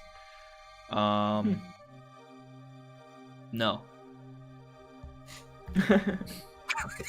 That was brutal. I'm sorry. That was Like it might Ow. sound more savage than I mean it to be. It's just I liked Coliseum, but I just think that they should just make another game. Yeah. And that's Let, it. let me put it in a way that will make Andres really upset. Pokemon Coliseum is like the Mario Sunshine of Pokemon. Nobody really likes it. Nobody really wants it back. We're all good. I like Mario Sunshine. Yeah, No! that was Not a little, allowed. That was a little. I don't think it's the triggering. best That's Mario, wrong. The but I like worst. it. That's It's wrong. by far the worst. It's more. It has more to do with. I will take Mario Sunshine over New Super Mario Brothers Wii and Wii U. Yeah. I'm sick of True. the Yeah. those Yeah. 2D See, games Brandon, suck. you're wrong. Anyway. Well, I meant the 3D games, but yeah, I know what you mean. But still, Sunshine's great. Anyway, what I was wanting to get at is just that if you look at the mainline Pokemon games, they've been sort of like advancing. Like at once upon a time, the Pokemon Stadium games, Coliseum, and Battle Revolution, like there was a fascination with those because it was a way to play Pokemon battles on your big screen with 3D graphics. Now, the mainline Pokemon games already do that. So that need is not really nearly as much there. But granted, there was still like this really cool campaign with Coliseum. So I get that, and I liked the campaign, but the campaigns always felt like, to an extent, like a watered down version of what you got on the Game Boy. In some ways it was cooler and better, but in other ways it was not. Because it was an opportunity to sort of venture off like the traditional sort of get your 8 badges, complete your Pokedex. Like the story's a little different with Coliseum and Gale of Darkness.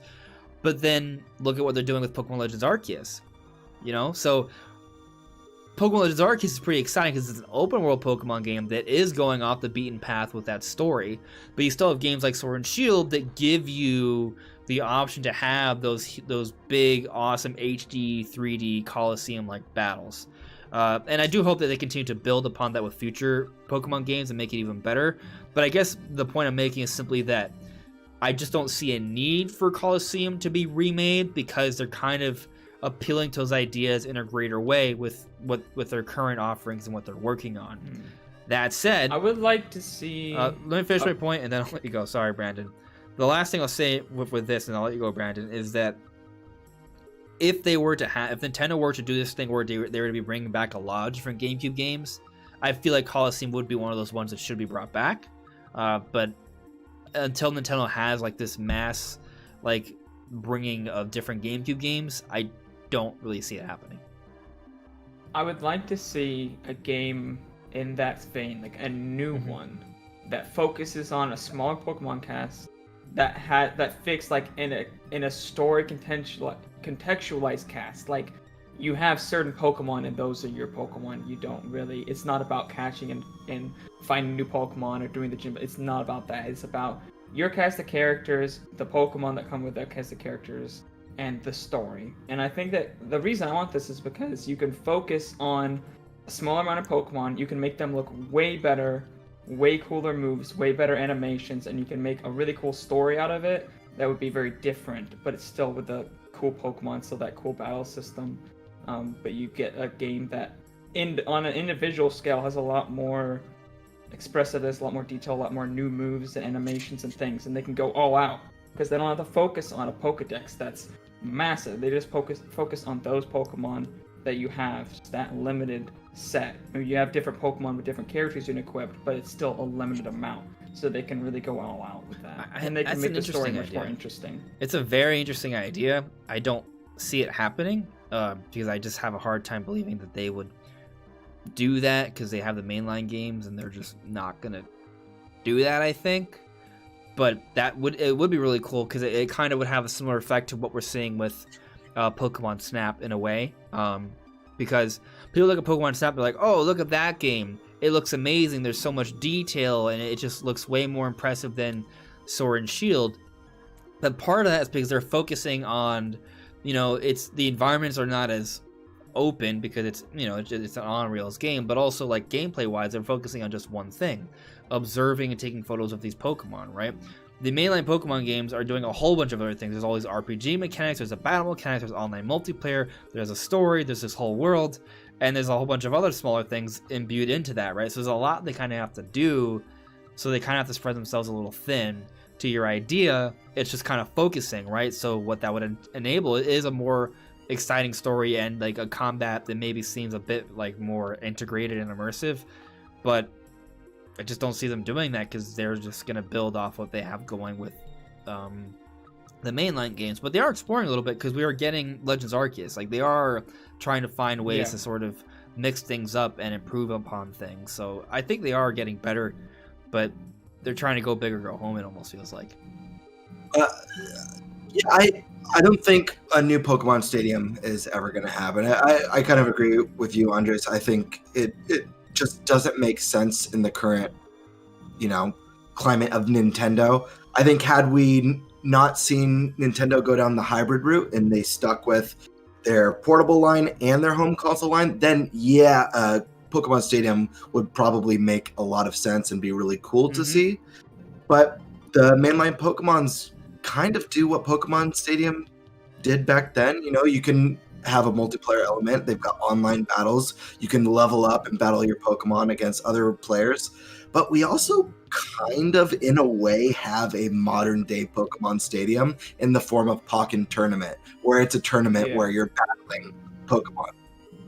That's not a typical. Obviously, it's a different breed of game than Pokemon Coliseum, but in a way, Pokken Tournament is kind of like a new take on Pokemon Stadium. Yeah. I'm really excited for Arceus because it's not gonna be the typical. It seems like it's gonna focus on building the original Pokedex for the Sinnoh region, the ancient version of the Sinnoh region, and doing things in that world and building up something, because there's no such thing as the Elite Four or the gym badge. I think is great because they've been doing the same concept for so long. Like I want them to explore like new different types of stories in that universe, because I think the universe of Pokemon is very interesting to me. I just haven't really been a huge fan of the way the Pokemon games are set up, and Arceus is looking to be really cool. I just think I think in a way the fans themselves, some of the more hardcore fans, kind of feel. I think Game Freak feels very limited by them because they ask for like a bunch of new stuff, right? But they also ask for all of the old stuff to still be there.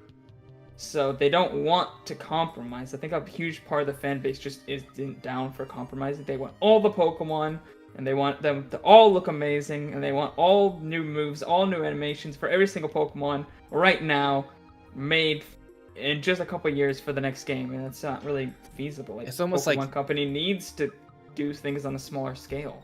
what people want is for the entire game to look like Pokemon Snap, but be all open world, have a full-scale online multiplayer with all the competitive elements, right? And then also have a very captivated story with voice acting, and it's just kind of like asking for 3 different games in one. So because of that, it's a lot to kind of ask for. Don't forget every Pokedex. Every Pokemon in the Pokedex. Every Pokemon that's ever existed. So- Can't miss one, we will complain. So if you want all the Pokemon to be animated well, and to react to the environment organically and uniquely to kind of fits like that particular Pokemon, that's, you know, if you account for forms and for different forms, like there's over 1,000 Pokemon. It's a lot of work, and I know a lot of people are like, oh well, you know, the Pokemon makes billions of dollars, so you should be able to do it. Easier said than done. Constraints and There's time constraints and things of that nature. Like, look at Breath of the Wild too. Like, that game, the Breath of the Wild sold over 20 million copies. Like, why not just okay, Breath of the Wild 2 should be out already. Just hire 300 more people. You know, like it's not that simple, because getting a team to communicate 300 more people to hire. That, but At also the moment. the larger a team is, the harder it is to communicate and have a cohesive sort of hive mind in terms of working towards a goal. So it's challenging. Then you have to hire more managers, and there actually is a shortage of developers and higher up people in the development industry. There's not just an unlimited amount of staff that you can just hire and expect to work with you and expect to know all of your tools, all of your custom engine, especially the Pokemon Company, because they don't use like Unreal Engine or anything. They use their own custom stuff, so they have to learn this new custom language, this new custom engine, all the stuff that goes with that. And you can't just expect 300 people to do that just immediately, and then also have enough managers who are good enough to go over all those people and do all this stuff. So yeah, I mean, you need time. That's just what it means. But yeah, it doesn't seem like Pokemon Company wants to. It seems like now, I guess with Arceus, that's kind of they're branching out. They're pushing for the generation to be longer, because they're not coming out with the next generation in just 3 years like they usually do. Maybe. I'm assuming Legends Arceus comes out next March, right? And if that's the case, the expected time based off the pattern is that Gen 9 should come out by November. It's conceivable, but I am also been thinking similarly, Brandon, that maybe they are going to push up that generation a little bit. Maybe we don't wait a whole other year, but maybe we wait like 6 months, you know?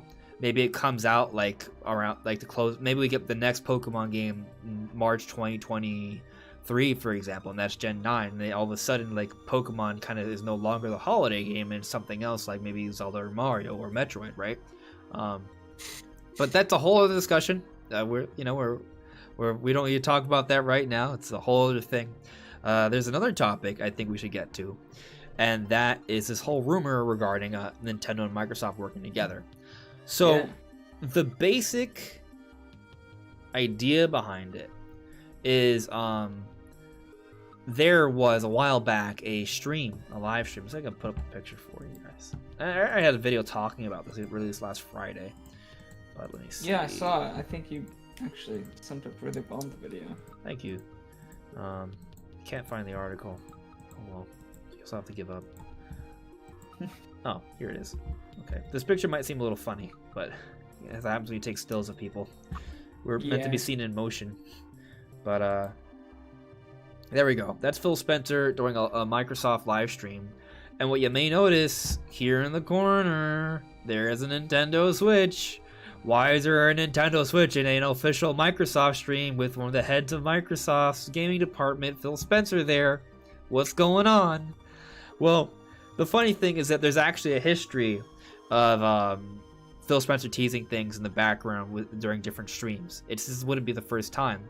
And GamesBeat had a podcast with Jeff Grubb. Jeff Grubb is great because Jeff Grubb gives a lot of information about what's to come in the future before it's officially announced by people. And he pretty much told us that everything in that background is teasing something, including the Nintendo Switch. And then there was this other leaker, supposedly. I don't know too much about this person, but people have been reporting this, so a lot of people are giving this some credibility. But there's this other leaker, Special Ed, on Twitter that said the cat seems to be out of the bag on Nintendo and Xbox. You'll hear more in the fall. So, you'll hear more in the fall. So, like, that's, something's happening, apparently. So the question is, well, one, do you guys agree that something's happening? And then two, if so, what is that thing that's happening? Yeah, I could believe it being a tease, especially since, actually, before we knew what the Xbox Series X looked like, or maybe it was like around the time when we were first seeing the Xbox Series X. Before the Xbox Series S was announced, Phil Spencer actually had one on his desk, in plain sight. Nobody noticed that it was there or knew what it was. But he totally just had an Xbox Series S before it was announced, just sitting on his desk, in sight. You could see it. Yeah, he also had the Bethesda, like the Pip-Boy, and there was some Bethesda stuff in the background in one as well, and that was pre the Bethesda acquisition. This is definitely a series of telling teases that we've seen. So let me just throw out a crazy idea that I don't believe. I don't believe it at all, but I just want to throw it out there for you guys. Okay. What if that Switch, because what you notice is not the normal dock, like it doesn't have the Nintendo Switch logo on it. What if that's the special 4K dock? And actually what's the case is that Nintendo and Microsoft have collaborated on hardware. And the Switch 4K is actually a combination. It's a Nintendo Microsoft product together, and it's compatible with Xbox games.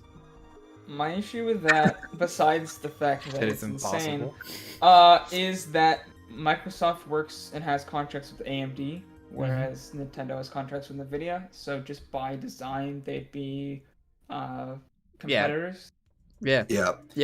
I feel like if it. Obviously, we're going to get into our kind of predictions of this, but I feel like if Microsoft was helping Nintendo in some area, excluding some sort of game reveal or Game Pass, it wouldn't be hardware related, and it would be more maybe online infrastructure, something like that. I could see a deal like that, but definitely not hardware. There's no way that. That would be crazy times, though. What a mind blower that would be. Yeah. If Nintendo's like, in partnership with Microsoft, we bring you the Switch Pro. Or like, you remember that PlayStation that would be... Xbox hybrid? Well, this time we're not going to the PlayStation, we're going with Xbox. I mean, that would be mind blowing. But if there was something in that realm, I think it would be online infrastructure related, helping them deal with that, whether it's cloud or voice chat. Yeah. I mean, Microsoft owns like some of the most servers in the US and in overseas as well.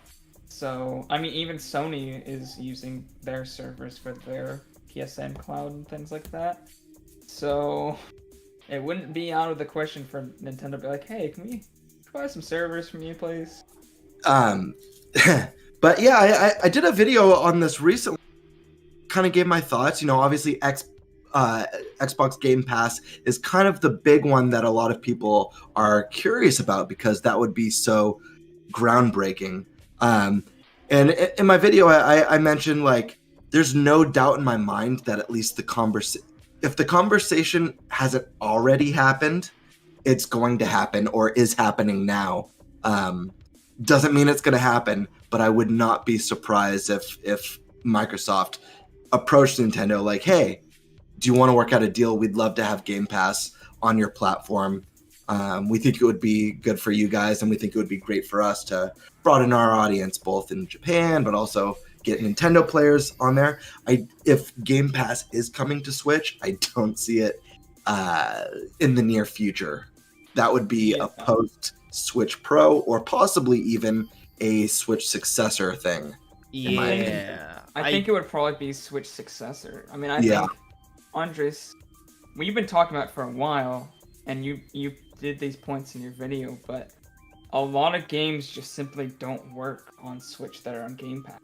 You also have a lot of licensing. Like they paid a lot of money to get these games onto Game Pass. Yeah. So. What? I also think it's fair to, like, if Game Pass came to Switch or the next Nintendo console, I think it's a safe bet that it's not going to be the exact library. It's probably going to be a more limited library. Yeah, I mean, even on PC, it's a more limited library compared to what you have on the Xbox. So that would make sense. It's just, because a lot of the thing about Game Pass is you get a lot of these games that are already available. They already work on your current Switch. Like, you also get, like, deals, like, if you want to then purchase the game, you get, like, 30% off. And that's also a big part of Game Pass, which just wouldn't be possible on the Switch.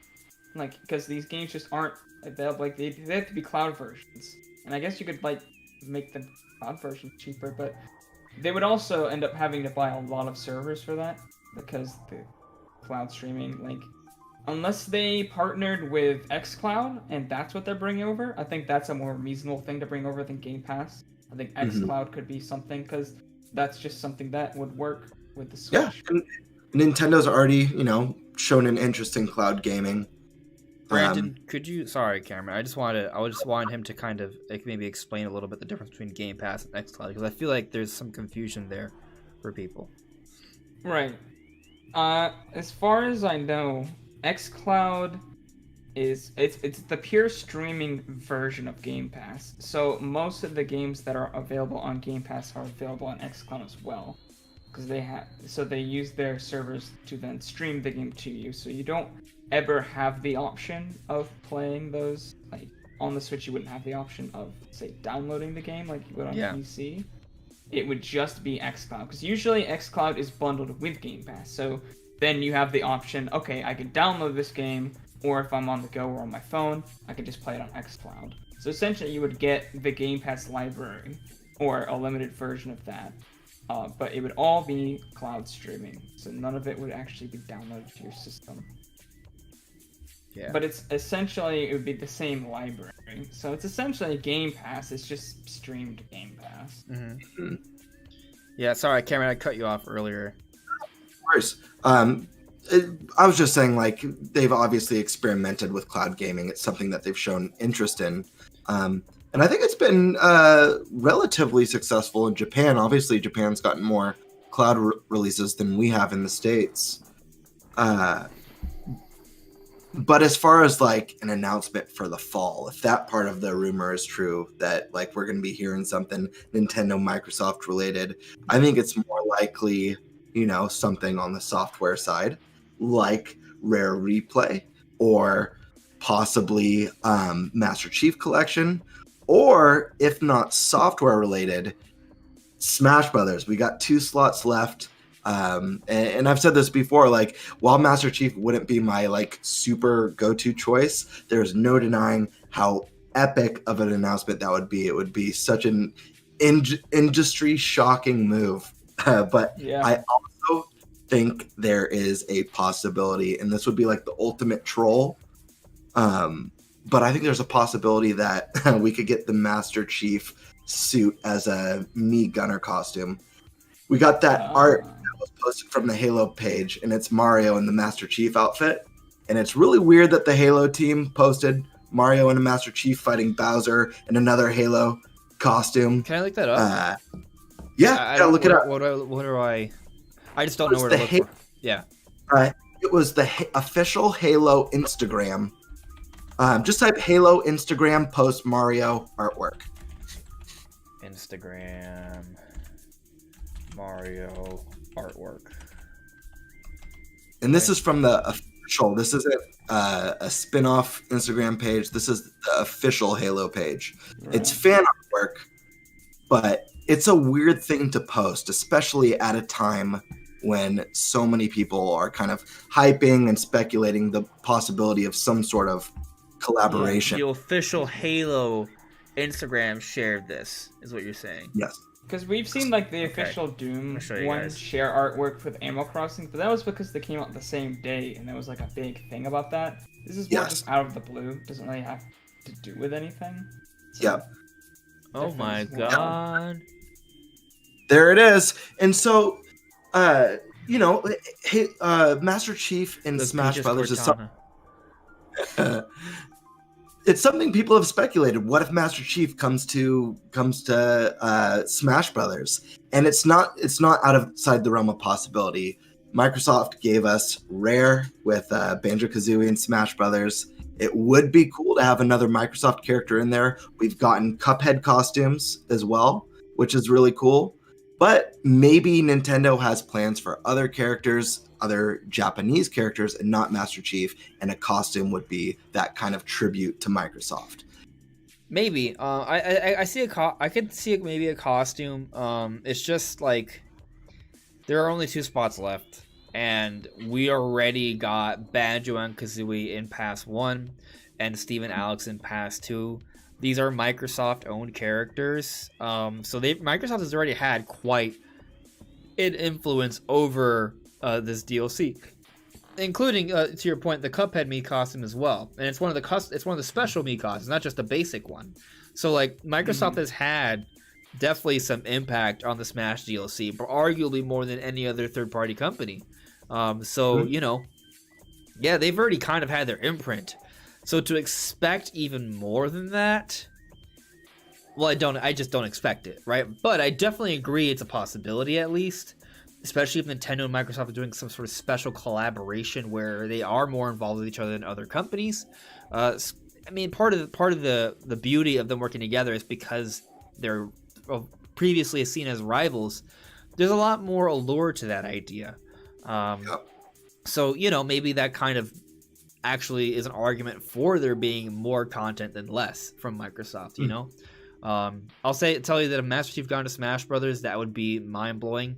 Even if we get him as a Mii costume, that would be impressive, right? Like, especially if they throw in like a song or something too, like that would be impressive. I love that. Yeah. I do want to kind of say that going back to like the Game Pass xCloud idea, I'm inclined to agree that it doesn't seem really likely that we're going to see something like that this year. But I feel like, you know, if we were to get an xCloud Game Pass sort of thing on Switch, it would have to be a very different version than what's available on PC and Xbox, because there's a lot of games on there that are already available on the Switch eShop. If that were to be available on the system, it would very potentially impact sales significantly. It could piss off a lot of third-party partners for Nintendo. And it's just, you know, that can create issues. But if maybe there was like a customized version that has a much smaller lineup, but a lineup of games that would still be really nice to see, like maybe Halo games, Forzas, Rare games, basically mostly Microsoft properties, I suppose, right? Like if it was just kind of like a Microsoft pass on Switch, and maybe the monthly fee isn't as high, to kind of, you know, leverage the fact that there's not as much content on there, then maybe, you know, I could see something like that happening. Yeah. And maybe it could be some sort of weird tiered process, like if you have Game Pass on other platforms, you can sign into this special Nintendo version on the Switch for free if you're already paying for it elsewhere. But it wouldn't be. You'd have to integrate it into Game Pass Ultimate. Yeah, but it still wouldn't give you the content from the other platforms. You have to go to the other platforms to play the content there. I think the way that they could handle it is just don't have third parties on there that are already on the Switch, because then you're just essentially giving them a nicer looking version, the same game for free, except it's streamed. Yeah. What I see is cloud stream Xbox games. That's it. I think they could do third parties though, because there's just tons of third parties that aren't on Switch. There's, I mean, like that's most of them. So right. I feel like if you just don't include the few third parties, the problem with that is that when that happens, it sort of limits Nintendo on continue communications with third-party partners to eventually get those games on their platform, right? Like Nintendo I just don't wants to think eventually most get of those games on games their will platform. come. Maybe on a Switch too, but Well, like for most example, of there's the a lot of games EA on there games wouldn't that even run. could run on the Switch, but they just haven't done it. Right, just don't include those. Like, there's plenty of games on Maybe there you that can I'm pick sure and the choose. developers have absolutely zero intention of bringing to the Switch. Yeah, I'm sure a company like EA would actually be really happy to have their games on Switch, considering they're not willing to, for some odd reason, they're not even willing to invest the money to put a game like Sims on there that would make them so much money. They've just got such an odd relationship with Nintendo where they get really reluctant to put in the effort and time and money to put games on the console. I think Game Pass would be an easy way for them to make a quick buck. The other interesting thing, though, is that they were to do this, they would all of a sudden kind of ruin the current games they have on the eShop that are ready for Microsoft, you know? And this would include the Bethesda games, too, because they're now part of Microsoft, right? Like, granted, it would be fine, I guess. Like, I wouldn't complain. Yes, I've already spent money on multiple Bethesda and Microsoft games on my Switch. I personally wouldn't be angry if all of a sudden I realized, oh man, if only I just had Game Pass, I would have gotten all these games for free. Like, I wouldn't complain with that, but I feel like that almost kind of goes to the argument you guys were making earlier that maybe we wouldn't see something like this until the next generation system, where it's a clean slate, you know, new situation, and it's a new shop that doesn't include Switch games. Like, maybe in that case, they do kind of do something like that. I do think the benefit of using xCloud, though, is that it'd be really easy to add it to Switch, because you can literally just share the same servers as the ones that are using on PC, and on your Xbox, and on your phone. So they're just like, okay, now we just have you have access to that on the Switch with just a few titles taken out. And it wouldn't really be hard to do so. The only thing is, like, you might have to figure out different licensing things. Like, they'd have to figure out how the payment works, like, if it's worth it to them, because they have to give Nintendo their share, and they have to give the partners their share, and then they get their share. So, it just depends on if that is worth it to people, and if they think people will sign up for the service. Because there's just tons of third-party games on there that are never going to come to the Switch. Keep in mind, it's you know, it's obviously worth it for them to have it on Android, you know, so there's obviously a stronger market for core gamers on, you know, an actual core gaming system too. So I think it's worthwhile. I don't think if it is happening, I don't think it's happening anytime soon. It's worthwhile for Nintendo for games that they can't get on the system, and don't think they ever can get on the system. Because there are some games that may not be available, but they could eventually become available. So, you know, that's what I think this is the possible, best way to do mainstream streaming, because you're not going to get a mainstream audience to just buy individual games that are stream only. It's just not going to happen. And I don't... Go on. Real quick, I was just going to say, I don't see Nintendo anytime soon really investing a lot of money building a strong online streaming infrastructure. I think, you know, that's why xCloud works, because they can just use the servers that are already there. They don't have to buy 30 different server rooms, one for each, you know, like different game, or like enough to where they're hoping that they have enough servers for them. Like, and the servers are really expensive.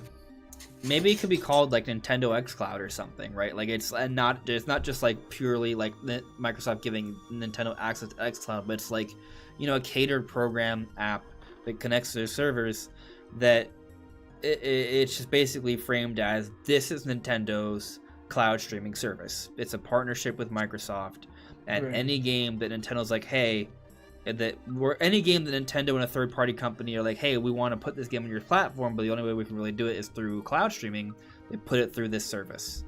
The good thing is they already have like different versions. Like the PC version is completely different from the Xbox version. They don't have the same games. They don't work the same way. It's just not the same thing. So they already have a completely different version for each platform. So for them to just call it xCloud for Nintendo Switch wouldn't be anything special, because they already call it Xbox Game Pass for PC, Xbox Game Pass on Xbox. So they just do xCloud for Nintendo Switch. That'll be the name. just like they do all their other names, and it's just a completely separate service that you don't expect to get the same games, just like you don't expect to get all the games that are coming to Xbox on PC and vice versa. Yeah. But, so we all kind of seem to be in agreement, though, this whole xCloud thing doesn't seem to be right around the corner. Like, theoretically, it could happen, so maybe that's what we get later this year. But I feel like you guys are inclined to agree that it's perhaps more related to some sort of singular or series of software releases that we're going to see come out starting this year. I think that's more likely, yeah. So I threw out some ideas. I think you guys have kind of mentioned them already. Like the big ones that have actually been rumored for a couple of years already are either a Master Chief collection of some sort or a Rare Replay. Now, what's interesting about both of these collection options is that they're not like your typical collections where it's just like, hey, you have all these games right here. Like, it's a large library of games that you might have to pick and choose that you have access to for multiple reasons. For one, it could just be like a space issue on the Switch, but also it could just be like maybe they don't want every single game to be on there, right? Mm-hmm. Like in the case for Rare Replay, there actually are some games that aren't on the original Rare Replay that could come to... that maybe there could be some sort of deal between Nintendo and Microsoft that are available, like Donkey Kong 64 and Diddy Kong Racing. Rare games that Microsoft does not have access to. So it would be really neat to see all the Nintendo Rare games in this Rare Replay, and it ends up being like a Nintendo edition of Rare Replay. Now, personally, I'll tell you that there are some games that have never been on Nintendo platforms that I would love to see still be in Rare Replay. For example, the newer Perfect Dark and Cameo, for example, which was initially being developed for the Nintendo GameCube. So to see games like that come onto the Switch through Rare Replay would still be really cool. So I would hope that they wouldn't take those out, but I definitely want them to add the Nintendo Rare games that aren't in Rare Replay right now. Yeah, that's my dream announcement out of like this speculation is give me Rare Replay Deluxe or Rare Replay Plus or all those super nostalgic, beloved titles from the glory days of the N64, plus some of those rare games that never made it onto the console, and the ones that are missing from Rare Play currently. I think that's the perfect announcement. Yeah, I think it makes much more sense than the Halo collection coming over. I just don't see that happening. I don't know why Microsoft would just suddenly throw all their Halo games, like their most important series, on there, except the newest one. I don't know why they would do that. I don't think that there's a super huge audience on Switch just wanting to play Halo on their Switch. I just don't think there's the big audience for it. If you want to play Halo, you probably have a PC or an Xbox already. If you're a Halo fan, you're not really just sitting here like, man, I really want to play Halo on my Switch. Like, it'd be nice, I guess, but why would they do that? I don't see the big selling potential of that. Whereas Rare Replay is the perfect kind of game that people would want on their Switch. So I think that just makes much more sense. Plus, it's just much more doable than trying to get Microsoft's biggest series on Nintendo for seemingly no real reason. Yeah, Rare Replay also has like out of any console has the highest sales potential on the Switch. Yeah, like that. The The hard games were on Nintendo to begin with, so yeah, I feel like it was funny when Rare Replay came out. It's like the majority of the Xbox fan base was like, "Oh, that's cool, I guess." They didn't care. They did not care at all. There was like no. Whereas if that was a Nintendo announcement, but like, we're getting this collection of all these amazing Rare games. You know? Yeah. So I would love to see that. And you know, the exciting thing about it is that as Nintendo and Microsoft sort of build this partnership, like the promise of Rare coming back to Nintendo is really cool. Because if you get the Rare Replay, it's like making good on all the lost years of missed out Rare games, because all of a sudden most of them are on Switch, right? And then the other interesting thing, kind of going back to what we were talking about, xCloud eventually coming to Switch or some sort of Nintendo platform, if that were to happen, guess what? All of the more modern current Rare games are already on Switch because they could be available through xCloud. And there you go. Then Rare has come back in a way. Now, of course, Rare isn't what they used to be, right? It won't be the same, but still, we all of a sudden have access to those things, and that would be very exciting. Yeah, Also, I feel like go on. Rare Replay, it just feels like one of those games that are an inevitability because it really didn't do well on Xbox. It's not available on anything other than the Xbox platform at the moment. It's not even available on PC. It just seems like it just reached this audience that didn't care about it at all, and then it just died. It's a Switch announcement that makes so much sense. It's crazy it hasn't happened yet. That's what it is. Yeah, that should have been like one of the first things they worked on. It actually brings us back to the situation with when they announced Banjo and Kazooie and Smash Brothers, and Sakura is like, so, Banjo and Kazooie, great game, used to be on Nintendo systems, go play it on Xbox. Yeah. Awkward. It wasn't an awkward silence, it was like a hilarious silence, right? Like, everyone knew, or most people could tell, that Sakura understood that us fans were like, wait, what do you mean Banjo-Kazooie is only on Xbox? Like, it was kind of like yep, that's where you're gonna get it, go play it there. So, like, it's almost like he didn't clearly, blatantly say something's coming, but the concept of Banjo-Kazooie being on Nintendo was teased, right? That doesn't mean that wasn't a confirmation by any stretch, but the idea was played around with, is my point. And there's a history of Smash Brothers and Sakurai teasing things, and I feel like a lot of people might argue, oh, well, it's been almost 2 years already. That window has sailed. It's not happening. But the interesting thing about rumors and things of these natures and hints, like, just because it's hinted at us and it doesn't happen within the next year or so, that doesn't mean it's not going to happen. An amazing example is Skyward Sword HD. How long have we been like, oh, Anuma said Skyward Sword on Switch, right? When's it coming? It was years. And still, it's coming this year, right? But we waited a long time. It's kind of like just some insight into like how long these things kind of take to happen. Let's go back to Minecraft. Steve coming to Smash Brothers. They were talking about this going back to like 2014 or 2015 or something like that. Like, it's been over half a decade. That's how long this was in the conversation for.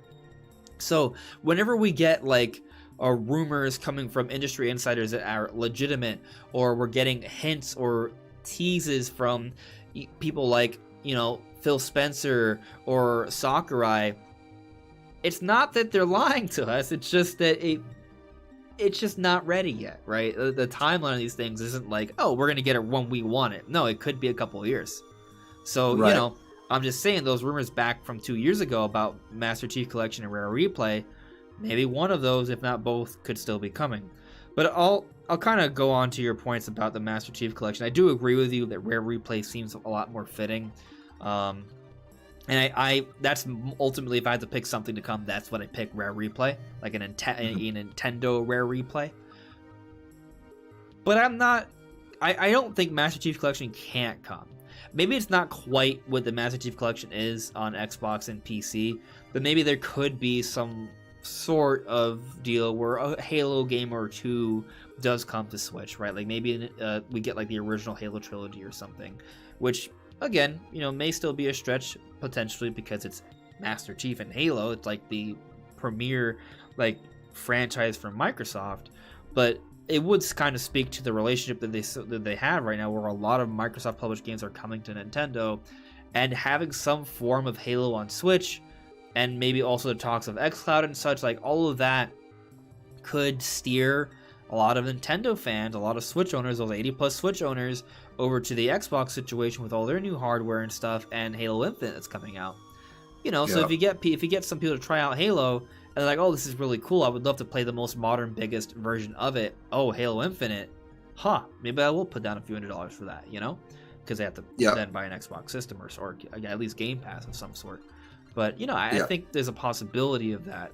It doesn't have to happen, but, I don't think it's like a zero chance, is my point. I think that's especially true for the Japanese market. Microsoft has not been able to really break through in that territory. and I feel like the Switch is like this insane legendary powerhouse in Japan now. The way it's selling is insane, and the amount of people who have Switches out there in comparison to other consoles that have released out there, that would be a great opportunity to kind of get some exposure to a market that's been kind of hesitant to really dig into their library and their hardware.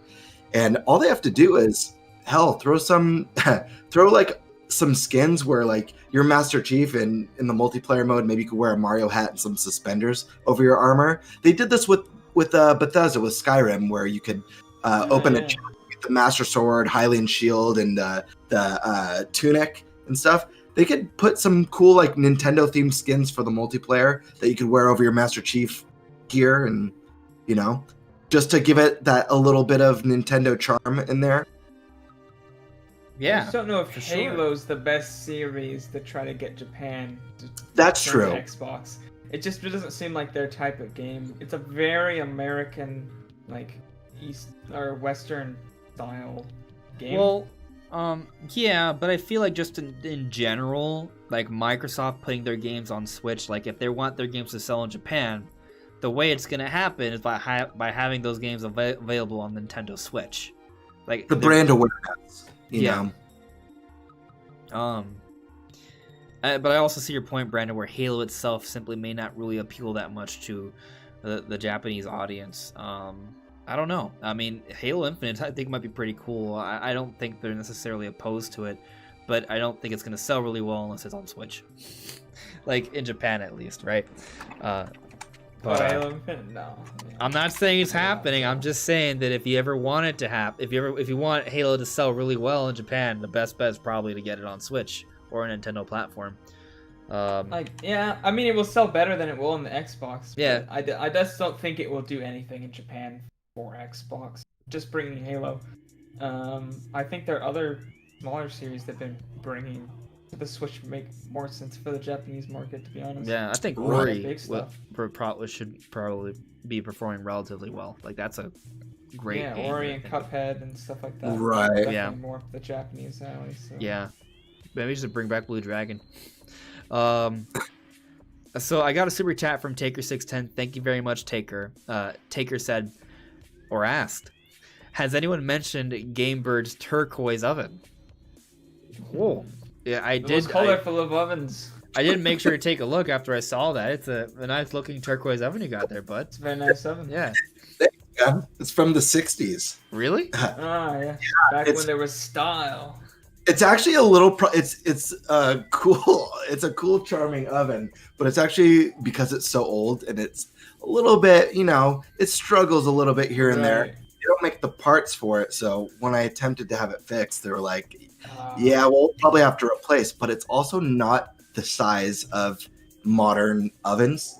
So in order to replace it, they'd have to like cut out my entire counter, and wow. But if it's been going since the 60s, that's a nice oven. Like I remember, like my parents bought an oven, they had to replace it in a couple of years. It was a piece of crap. Unless you bought like a nice one. A lot of modern electronics kind of suck. That's just amazing. Just kind of focused on being the cheapest, most affordable thing. That oven don't is really last. half a century old. That oven's just still kicking. This oven is older than any series we've ever talked about in this podcast. Oh god. Yeah. It's crazy. That is crazy. They should make a game about it. The turquoise oven. Or maybe they should just make a podcast about it. Turquoise oven podcast. Make a cartoon about it. It'd be like the one with the toaster that came alive. The Brave Little Toaster? Yeah, Brave Little Toaster. That was good. It is fascinating. It really is. You screwed up, Andres. You should have put my oven in your thumbnail today. You're right. That would have gotten all the views. Maybe next week. What was I gonna say? I'm just gonna check in with the chat here real quick, and there's one other thing I want to throw at you guys before we call it a night. Josh Coleman, been playing Metroid Prime through my Wii U, and have gotten addicted. Really enjoy it and can't wait for Prime 4. Yeah, Prime 4 is gonna be sick. And I saw Tayrol added me and just put in caps Nintendo Rare Replay. I feel like maybe even starting the title with Nintendo makes sense. Like, imagine the box art, like it's like a rebrand of Rare Replay, right? It's like Nintendo Rare Replay, and then you see like Banjo and Conker and Donkey Kong there. Like Donkey Kong's got to be in the front cover. That's got to be there. Yeah. But that would be really cool.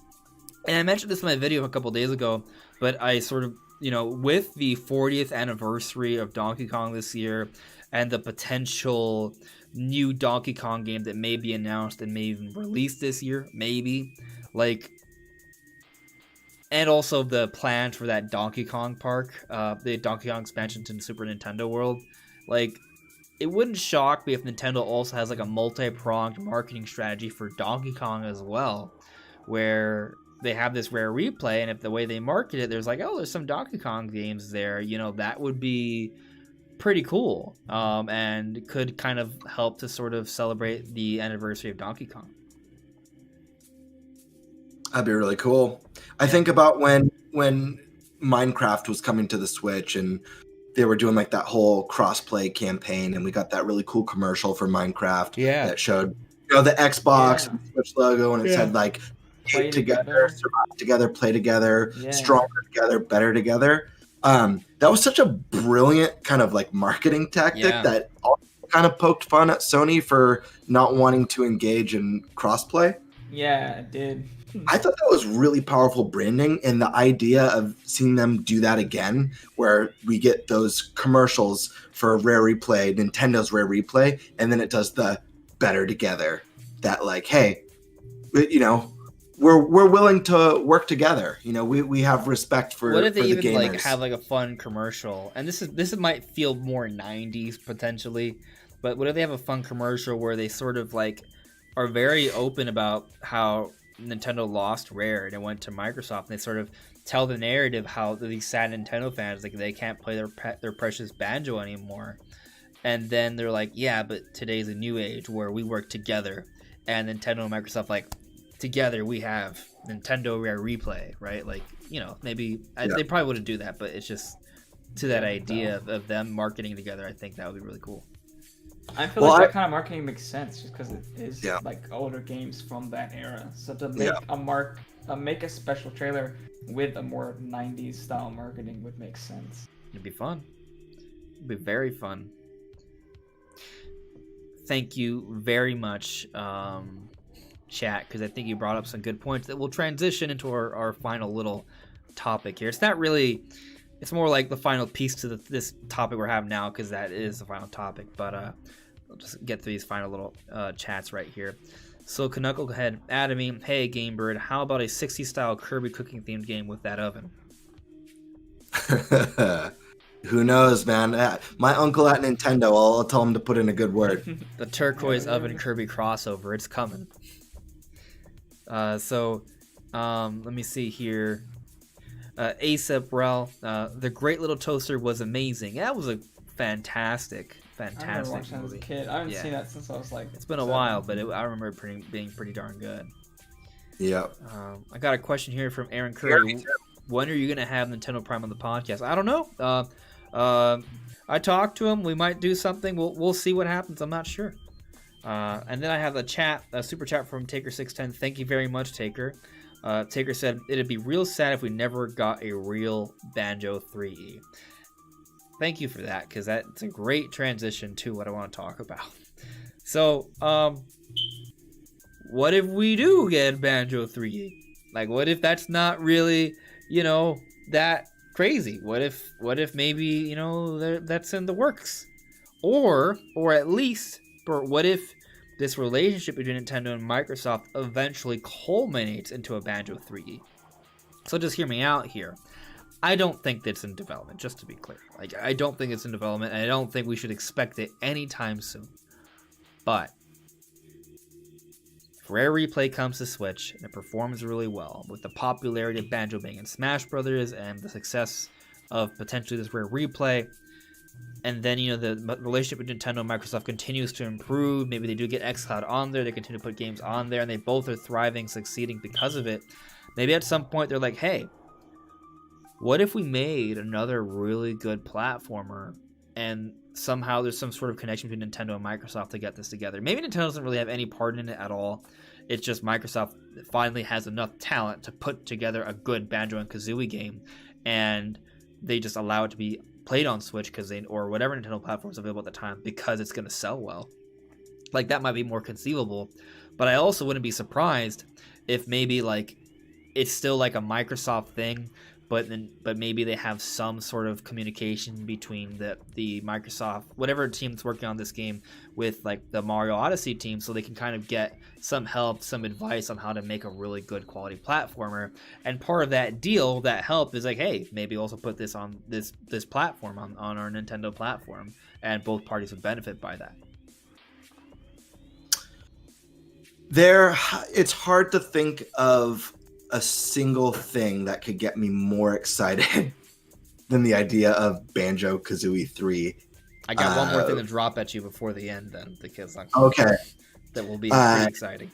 The thought of Microsoft lending out that IP back to Nintendo, or the possibility of Nintendo having the opportunity to collaborate alongside Rare to bring this back on this amazing, beloved. Banjo-Kazooie is my favorite 3D platformer of all time, ever, hands down. It's a lot nostalgia. It's one of my favorite video game soundtracks of all time. Grant Kirkhope, amazing composer.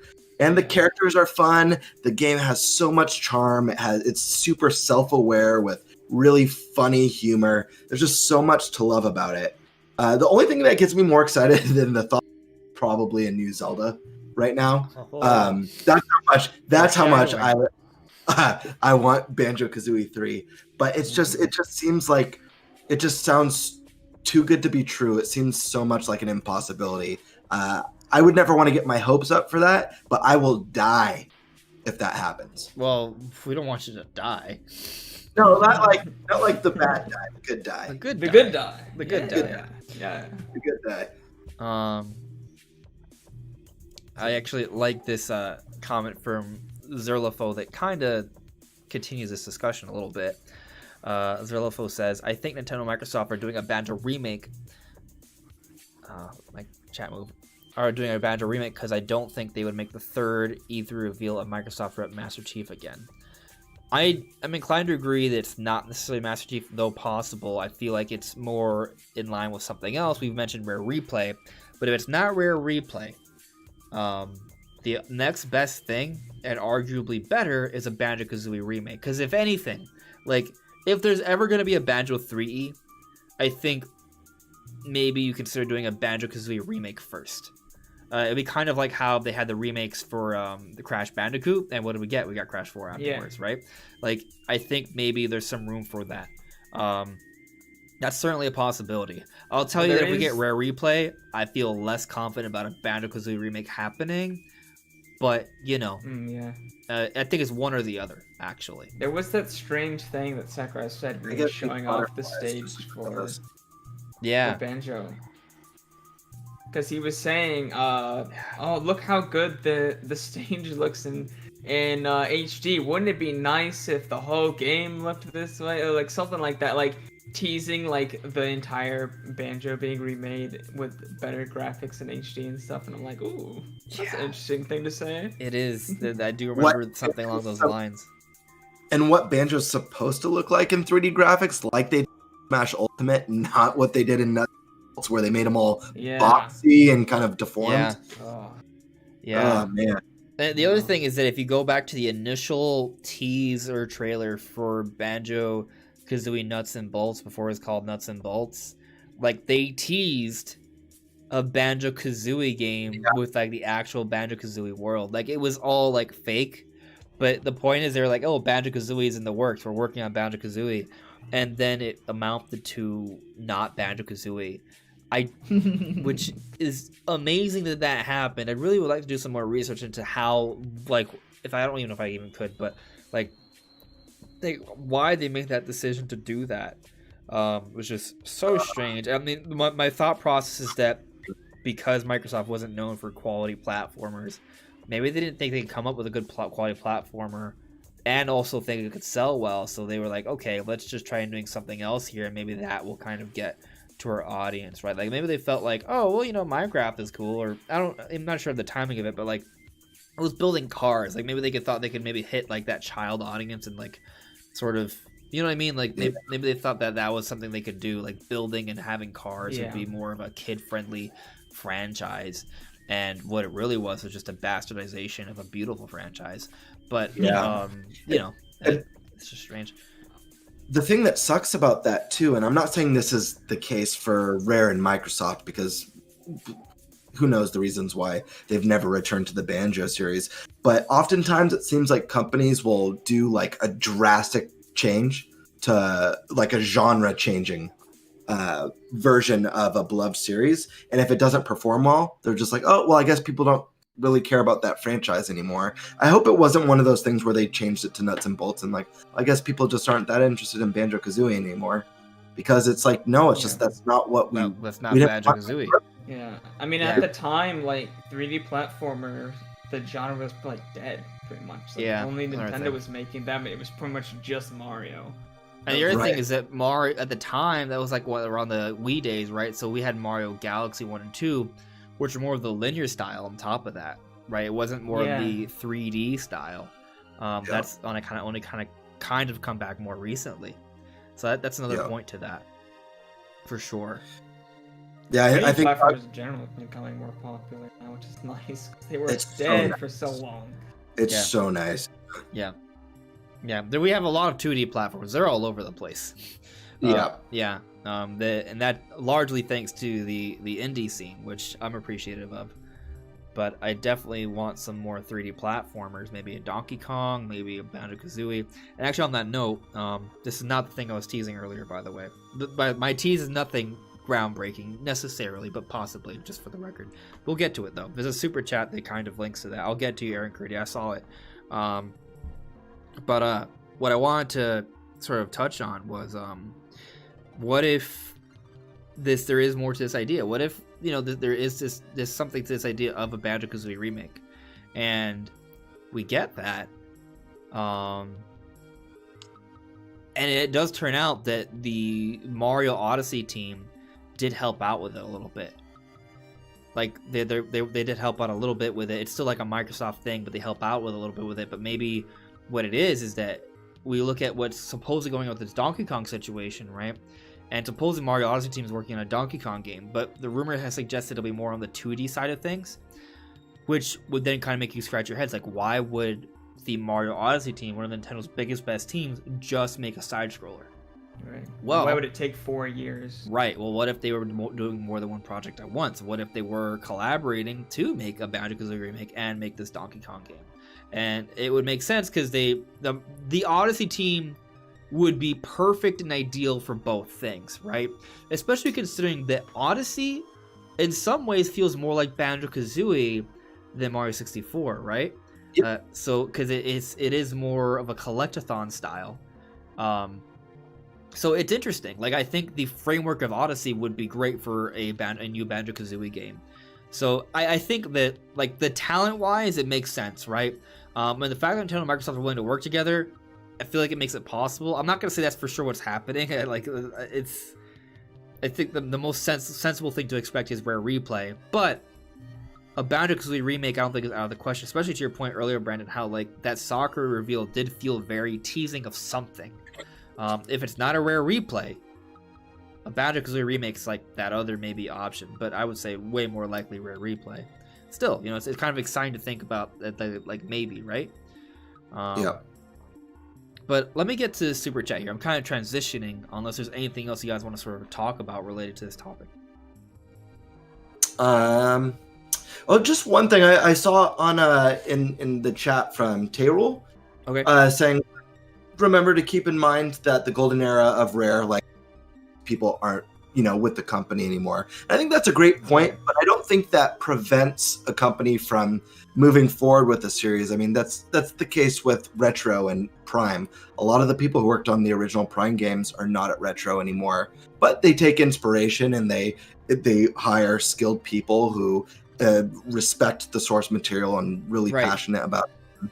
I think can still have a new team and put out a great product that feels like the proper modern transition without it being the core team that worked on the originals. And you know, the interesting thing is that Microsoft, like they have bought a whole bunch of developers. It doesn't have to be Rare themselves developing this new Banjo-Kazooie remake, potentially, right? Like, it could be a whole other team, and just the Rare, just, you know, they grant the access to the IP, and maybe they have some sort of conversation there, but they're not, like, the main team working on it. And, you know, here's another interesting idea I'll throw at you guys. What if we get both a Banjo-Kazooie remake and a Rare replay? Supposedly, Xbox is in line to have a really big year. What if, you know, they want to kind of compete with Sony a little bit, and they're like, oh, you know, we need something like a Mario or a Ratchet and Clank. And what if they're like, hey, here's a Banjo-Kazooie remake. We've been putting this together. But because maybe they did get some help from Nintendo, potentially, and they're going to allow Banjo-Kazooie remake to also come to Switch because it'll sell really well there. But, you know, maybe it's like a timed thing where it comes out on Xbox first, but a little bit later down the road it comes to Switch or something. Or at least the better version comes to Xbox because, you know, graphics... like I don't think it's a stretch, but it's not like an impossibility. But you know, we'll see what happens. We're definitely something Nintendo and Microsoft is coming up. I think we all agree with that. The question is what?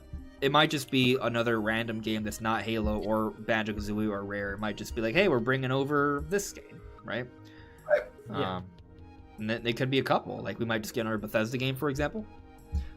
Maybe Fallout. Yeah, cool. Maybe something like the Mario Rabbids, some sort of cross collab, you know. Well, the cross collab, if we're getting like an actual cross collab game, it's definitely Banjo-Kazooie. Like that's what it is. Even though Nintendo IP, right? But this whole conversation has been giving, I don't know the right word, butterflies. Just like I don't know the right word for it, but like it makes me feel funny in my tummy because I want it so bad. It's an exciting prospects that just seem like pipe dreams, but we'll see. But we're gonna move on though. We're pretty much done with the podcast. If you guys have any final points, make sure to @ me in the comments in the chat.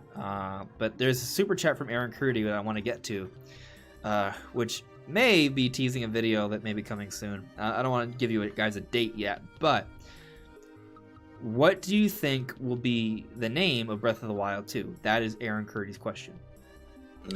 So that was I was alluding to earlier. I was like, hey, I got one more bomb for you, because I know the name for Breath of the Wild 2. I don't actually know. I'm just kidding. I don't actually know. But I have an idea. I have an idea for something. So I'm gonna make a video on this, but the basic idea is, and there may be some Zelda theories out there that already sort of touch on this, but the basic idea is that in Breath of the Wild 2, we are seeing Ganondorf, right? With Ganondorf, we now have the 3 different parties. We have Ganondorf, we have Zelda, we have Link. I think that kind of raises the question, okay, is the story going to somehow sort of tie in the Triforce? Because the Triforce was mysteriously missing all throughout Breath of the Wild until the very end, where it simply showed up as Zelda casted her spell to seal Ganon, or Calamity Ganon. Link, we never had that moment of Link being, you know, having the Triforce of Courage. It never happened. But what's interesting is that you look at like there's a lot of theories that there's like a lot of Zonai influence here. Maybe it sort of relates to the previous hero that we've seen in the tapestry. And if we're talking about the previous hero, maybe there's something more to Link, that he hasn't truly unlocked that Triforce of Courage yet, or been granted the full, you know, grace of the gods to have that for himself. So, you know, maybe that kind of leads to the story of Breath of the Wild 2. How Link is in this pursuit of the Triforce of Courage. Maybe that's related to the glowy hand. Maybe that glowy hand is related to a previous hero potentially, or something like that, or the Zonai, who are guardians of that third Triforce, right? Maybe a big part of Breath of the Wild 2 is about collecting the Triforce. Maybe because they need the Triforce, the actual true Triforce, to stop Ganondorf, you know? And it's this whole thing about that. Like maybe, like, so for example, maybe we have a story where Link's campaign, his mission is to complete the Triforce of Courage, but Zelda is about sort of recovering her Triforce of Wisdom, right? Because she kind of doesn't have access to her powers anymore at the end of Breath of the Wild 1. So that's kind of like their adventures. And then you have Ganondorf, who has the Triforce of Power still, or something like that, and he's just really powerful, and he's building up throughout the game, restoring, resurrecting, and it'll, the story eventually will culminate to Link and Zelda fighting Ganondorf at the end. But it basically ties into Triforce, which brings me to the question from Aaron Curdy: what do you think will be the name of Breath of the Wild 2? Well, looking at most names for Zelda games, it's tied to the story, sometimes gameplay elements. Breath of the Wild is more gameplay related, but just throw this out there. What if the title is something like The Legend of Zelda: Return of the Triforce?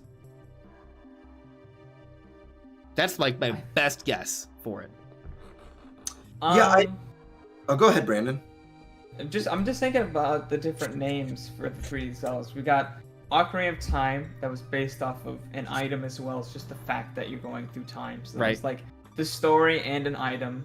And then Majora's Mask, which is the same thing. It was the story and an item. You didn't Wind really Waker, use, but still, but you didn't use it. But it was like a major right.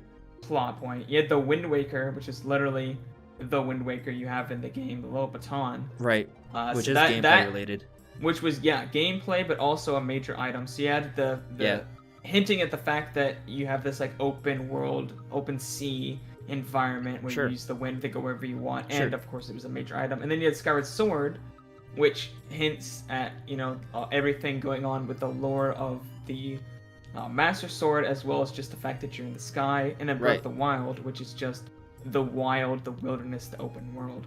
So I think it would go off something similar to that. So I feel like the Triforce is too specific of an item that's like just general lore. I feel like that's a too specific an item for them to call like the name of. The Pursuit of Courage, or like the Crest of Courage, or something. Yeah.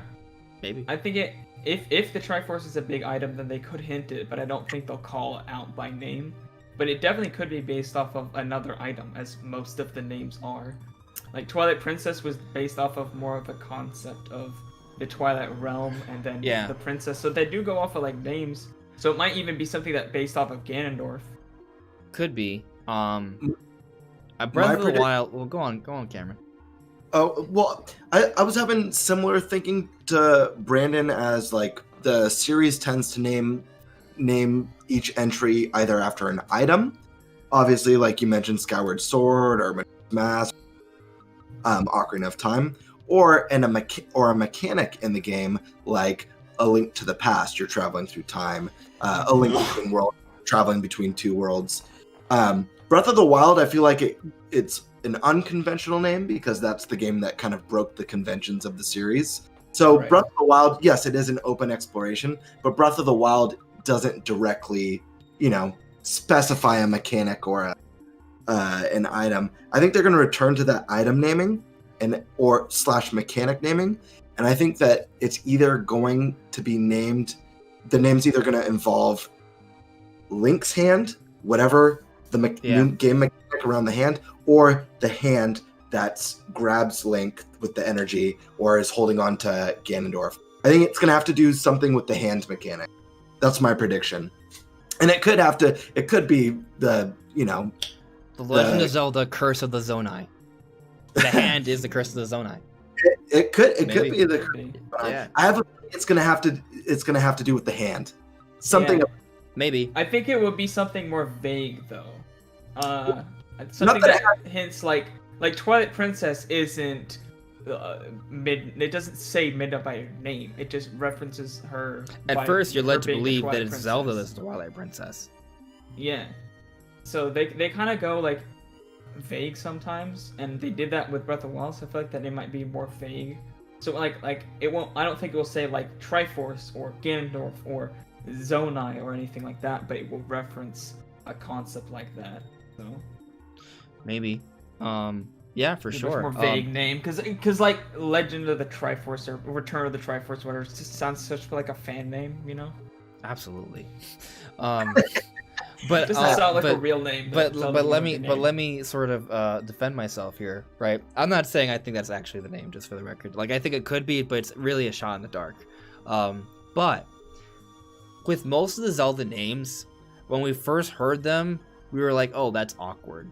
Like when I first heard Twilight Princess, I was like, huh, why is the name about a princess? Like that just seems so weird. Like Twilight Princess, it sounded very whimsical, which didn't seem to really match the aesthetic for Twilight Princess, which at the time we just knew it as like this next Zelda game, right? It was like this very Lord of the Rings style, epic sort of the Zelda game of your dreams kind of game. Like that's how it was being marketed. And then they called it Twilight Princess, which at first was really weird. But then you look at Breath of the Wild. The Legend of Breath of the Wild is like a weird name. Like at first, like it's not. People kept calling it Breath of the Wind and stuff. Yeah, or Wild. Yeah, it was. So, people kept getting it wrong. We've normalized Breath of the Wild. Like now, Breath of the Wild seems to roll off the tongue. But at first, it did not at first. So. No, it was very awkward. Like there's a history of them doing kind of awkward names for Zelda. So I wouldn't be surprised if it's something that doesn't really seem to make sense, or it's kind of awkward and weird. Or maybe you could even argue that some of the names we get for the Zelda games are things that are just kind of, that if we don't know what it is, you might even say, oh, that sounds like a fan name. Oh, Twilight Princess, Ocarina of Time. Pfft, you kidding me? Wind Waker? What's the next one gonna be?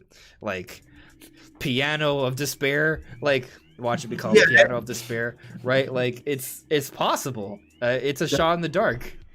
Swap piano with hand. There you go. Hand I of kind Despair. of like the idea of them talking more about Ganondorf, though, just because he seems like very central to that first trailer more than anything else, more than the hand, more than anything else going on. Ganondorf is almost always the focus of the trailer. I mean, they could do something very ominous that's awkward, like you mentioned, Andres, like Legend of Zelda Twilight Princess. Like it's kind of awkward, and Legend of Zelda Majora's Mask. They could do, I mean, it's the Dark Lord Ganondorf. They could do the Legend of Zelda the Dark Lord or something like that. That's just like weird. It's Ganon's Return, or it's something weird like that. But I think it's going to be with the hand. I think it's going to be something weird, like something hand, like Majora's Mask or Hand of Fate or whatever. I can definitely see the hand. I kind of lean towards Ganon just because the trailer seemed to focus on him so much, but I can definitely see the hand because they do use those items in the names a lot. So if that's a big mechanic, then to your point, Majora's Mask was basically named after the antagonist, right? Yeah. So perhaps, what if it's called like Curse of the Gerudo? Right? Like something like that. Yeah. Because I do like the idea of the name having some sort of suggestion that's a little bit darker, but at the same time, Majora's Mask, would you say that's blatantly darker than Twilight Princess? No, because Majora is such an abstract name. Right. It's like you could argue Mask though is something that's of a darker theming, but yeah, it's just. But the thing itself, like in the context of the game, it's definitely a dark name, like Twilight Princess, when you know the context. Right. Yeah. So it might be one of those things where it sounds a little more abstract, but when you know the context, like it's just way darker. I do kind of think that the game's gonna be darker though, which is another reason why I think they might make the name focused on Ganondorf, just because it's a lot of a darker theme. I'm not saying I disagree. I just wonder if the name won't be that necessarily. Like I feel like the return of Ganondorf also implies the return of the Triforce, at least related to the story as well, right? And I wouldn't be surprised if that Zonai hand also ties into the Triforce of Courage for Link, because it is even on his dominant hand as well. That's something else to note. He uses a sword with that, right? There's a history of Link holding the Master Sword and the Triforce showing up there. You know what I mean? Like I feel like there's something to that idea. And of course, with Zelda, she lost her powers, and now she's in the future. I really feel like there's something going on with that. How that'll tie into the story and the game, I feel like it's all interconnected. Because I think we all agree the Zonai, it may not be a Zonai. We were assuming it's Zonai. It may not be Zonai, but whatever the glowy hand is, right? Like that's going to impact the gameplay. I think we all agree with that. It's somehow going to be related to the gameplay, but it also maybe is related to the story, which could tie into my theory about the whole Triforce thing. Which also does inherently also tie into Ganondorf. Like they're all connected, right? So I think the name will somehow tie in these different elements. There could be a theme in the name with resurrection. Obviously, Ganondorf coming back to life. It could be like, Triforce Resurrection. Yeah. I don't know, something. Shards of Resurrection. Think about it. That works better. Shards of Resurrection, because it'll be yeah. the Triforce shards. Maybe it's Darkness Returns, and we see the return of the Dark World. Maybe. I don't know. It's possible. My other reason for thinking it might not be the hand is just I don't think that the hand will be the biggest gameplay change. I think it will be just sort of a replacement for the Sheikah Slate? runes. Yeah, for the Sheikah Slate. So it would be a big part of the gameplay, but I don't think it will be like the big focus the entire game revolves around. Yeah. So that's why I kind of think it makes less sense to put it in the name. Okay. That's just my thinking, though. Like, it definitely will be a big part. Like, the Sheikah Slate is a big part of Breath of the Wild, but obviously they didn't include that in the name or really as even the biggest marketing part of the game. It was just another tool on your toolset, essentially. I got a super chat from Taker610 with a name suggestion. Legend of Zelda: The Hand of Luminance. Not too bad. It's pretty luminescent. I like it. I'll tweak it slightly. The Legend of Zelda: Hand of the Luminance. Just because Breath of the Wild, I wouldn't be surprised if they kind of use the of the to kind of imply a connection, but not just straight out say Breath of the Wild 2. What if it's the Legend of Zelda: Hand of Creation? Because what if it's bringing back the magic meter? What if like that concept art for the prosthetic arm that transforms to different items? This looks like they're doing a different spin on that. They're using that idea, but giving it a magic twist. What if you're manifesting items through your magic arm, manifesting your arm into that hammer or into the bomb cannon or whatever? Okay. Hand of Creation. Here we go. Manifestation of the Resurrection. It sounds like an Easter documentary.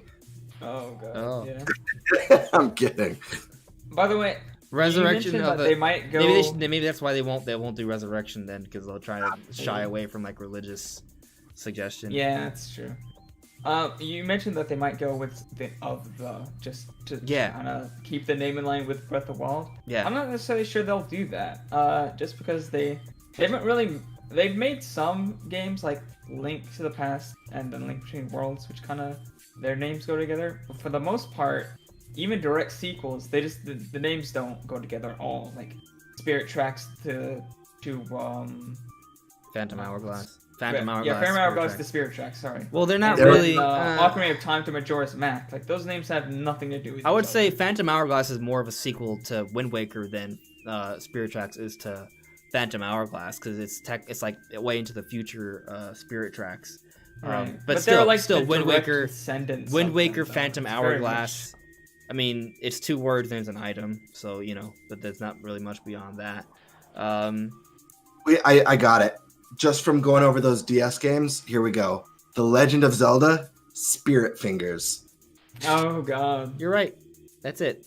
Come on. That's it. Spirit. Oh, he's right. That's it. Sounds like a food. Spirit Fingers. What? Come eat your Spirit Fingers here. Oh god. And, freshly cooked, get them for the cold. Actually, I think it'd probably be given for the hot. Spirit Fingers probably cold already. Yeah. There's obviously so many options. I think there's one other thing we should touch on though with this, and then we'll kind of call it a night. We're kind of throwing out name suggestions, but why can't it just be like Legend of Zelda: Breath of the Wild 2? Because I think at least in some like Japanese names, they did just call it a sequel in some way. I don't necessarily think that'll happen with this one. I think it makes more sense to not use the 2 and have it have its own name so it can kind of stand on its own.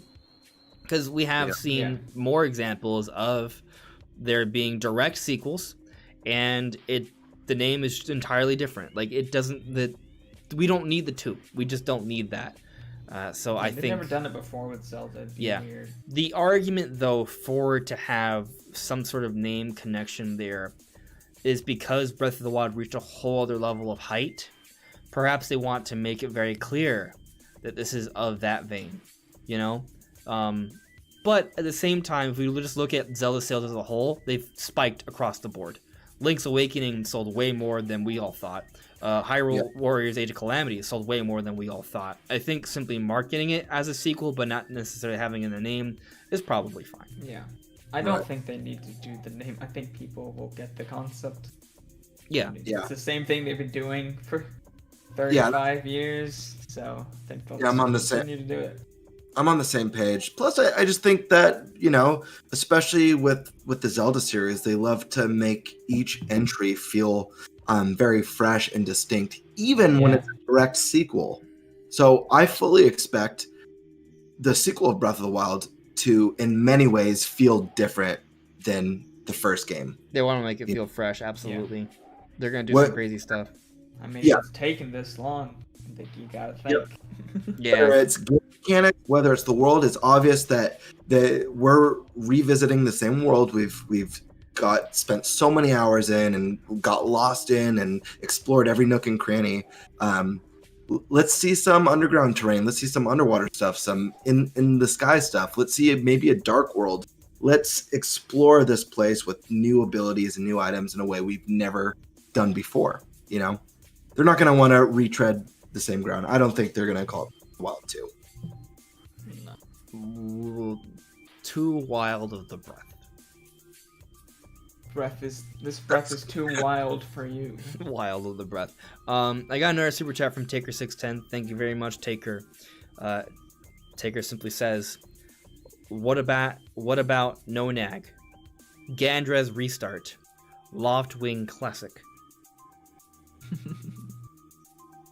Could be.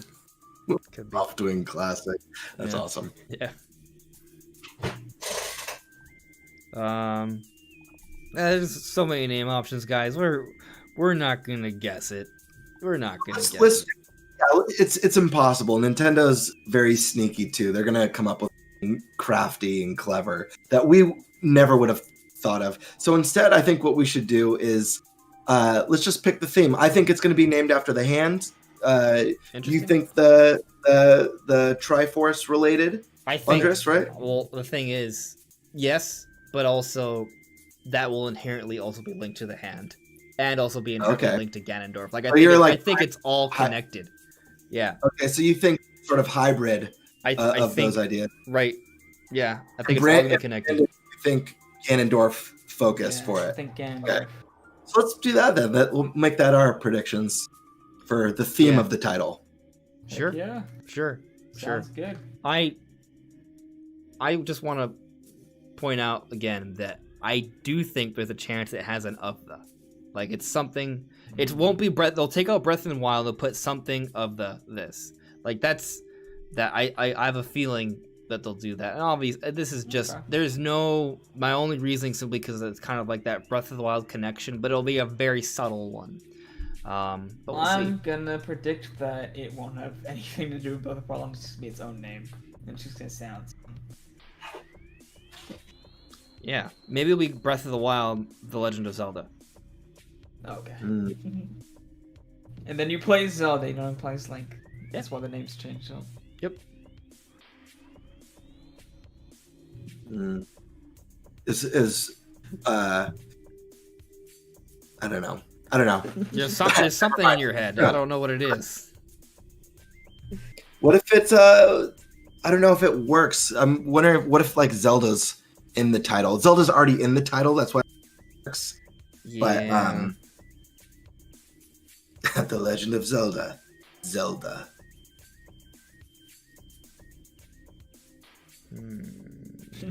Cue the crickets. God. Well, I mean, I could maybe a name that represents her, right?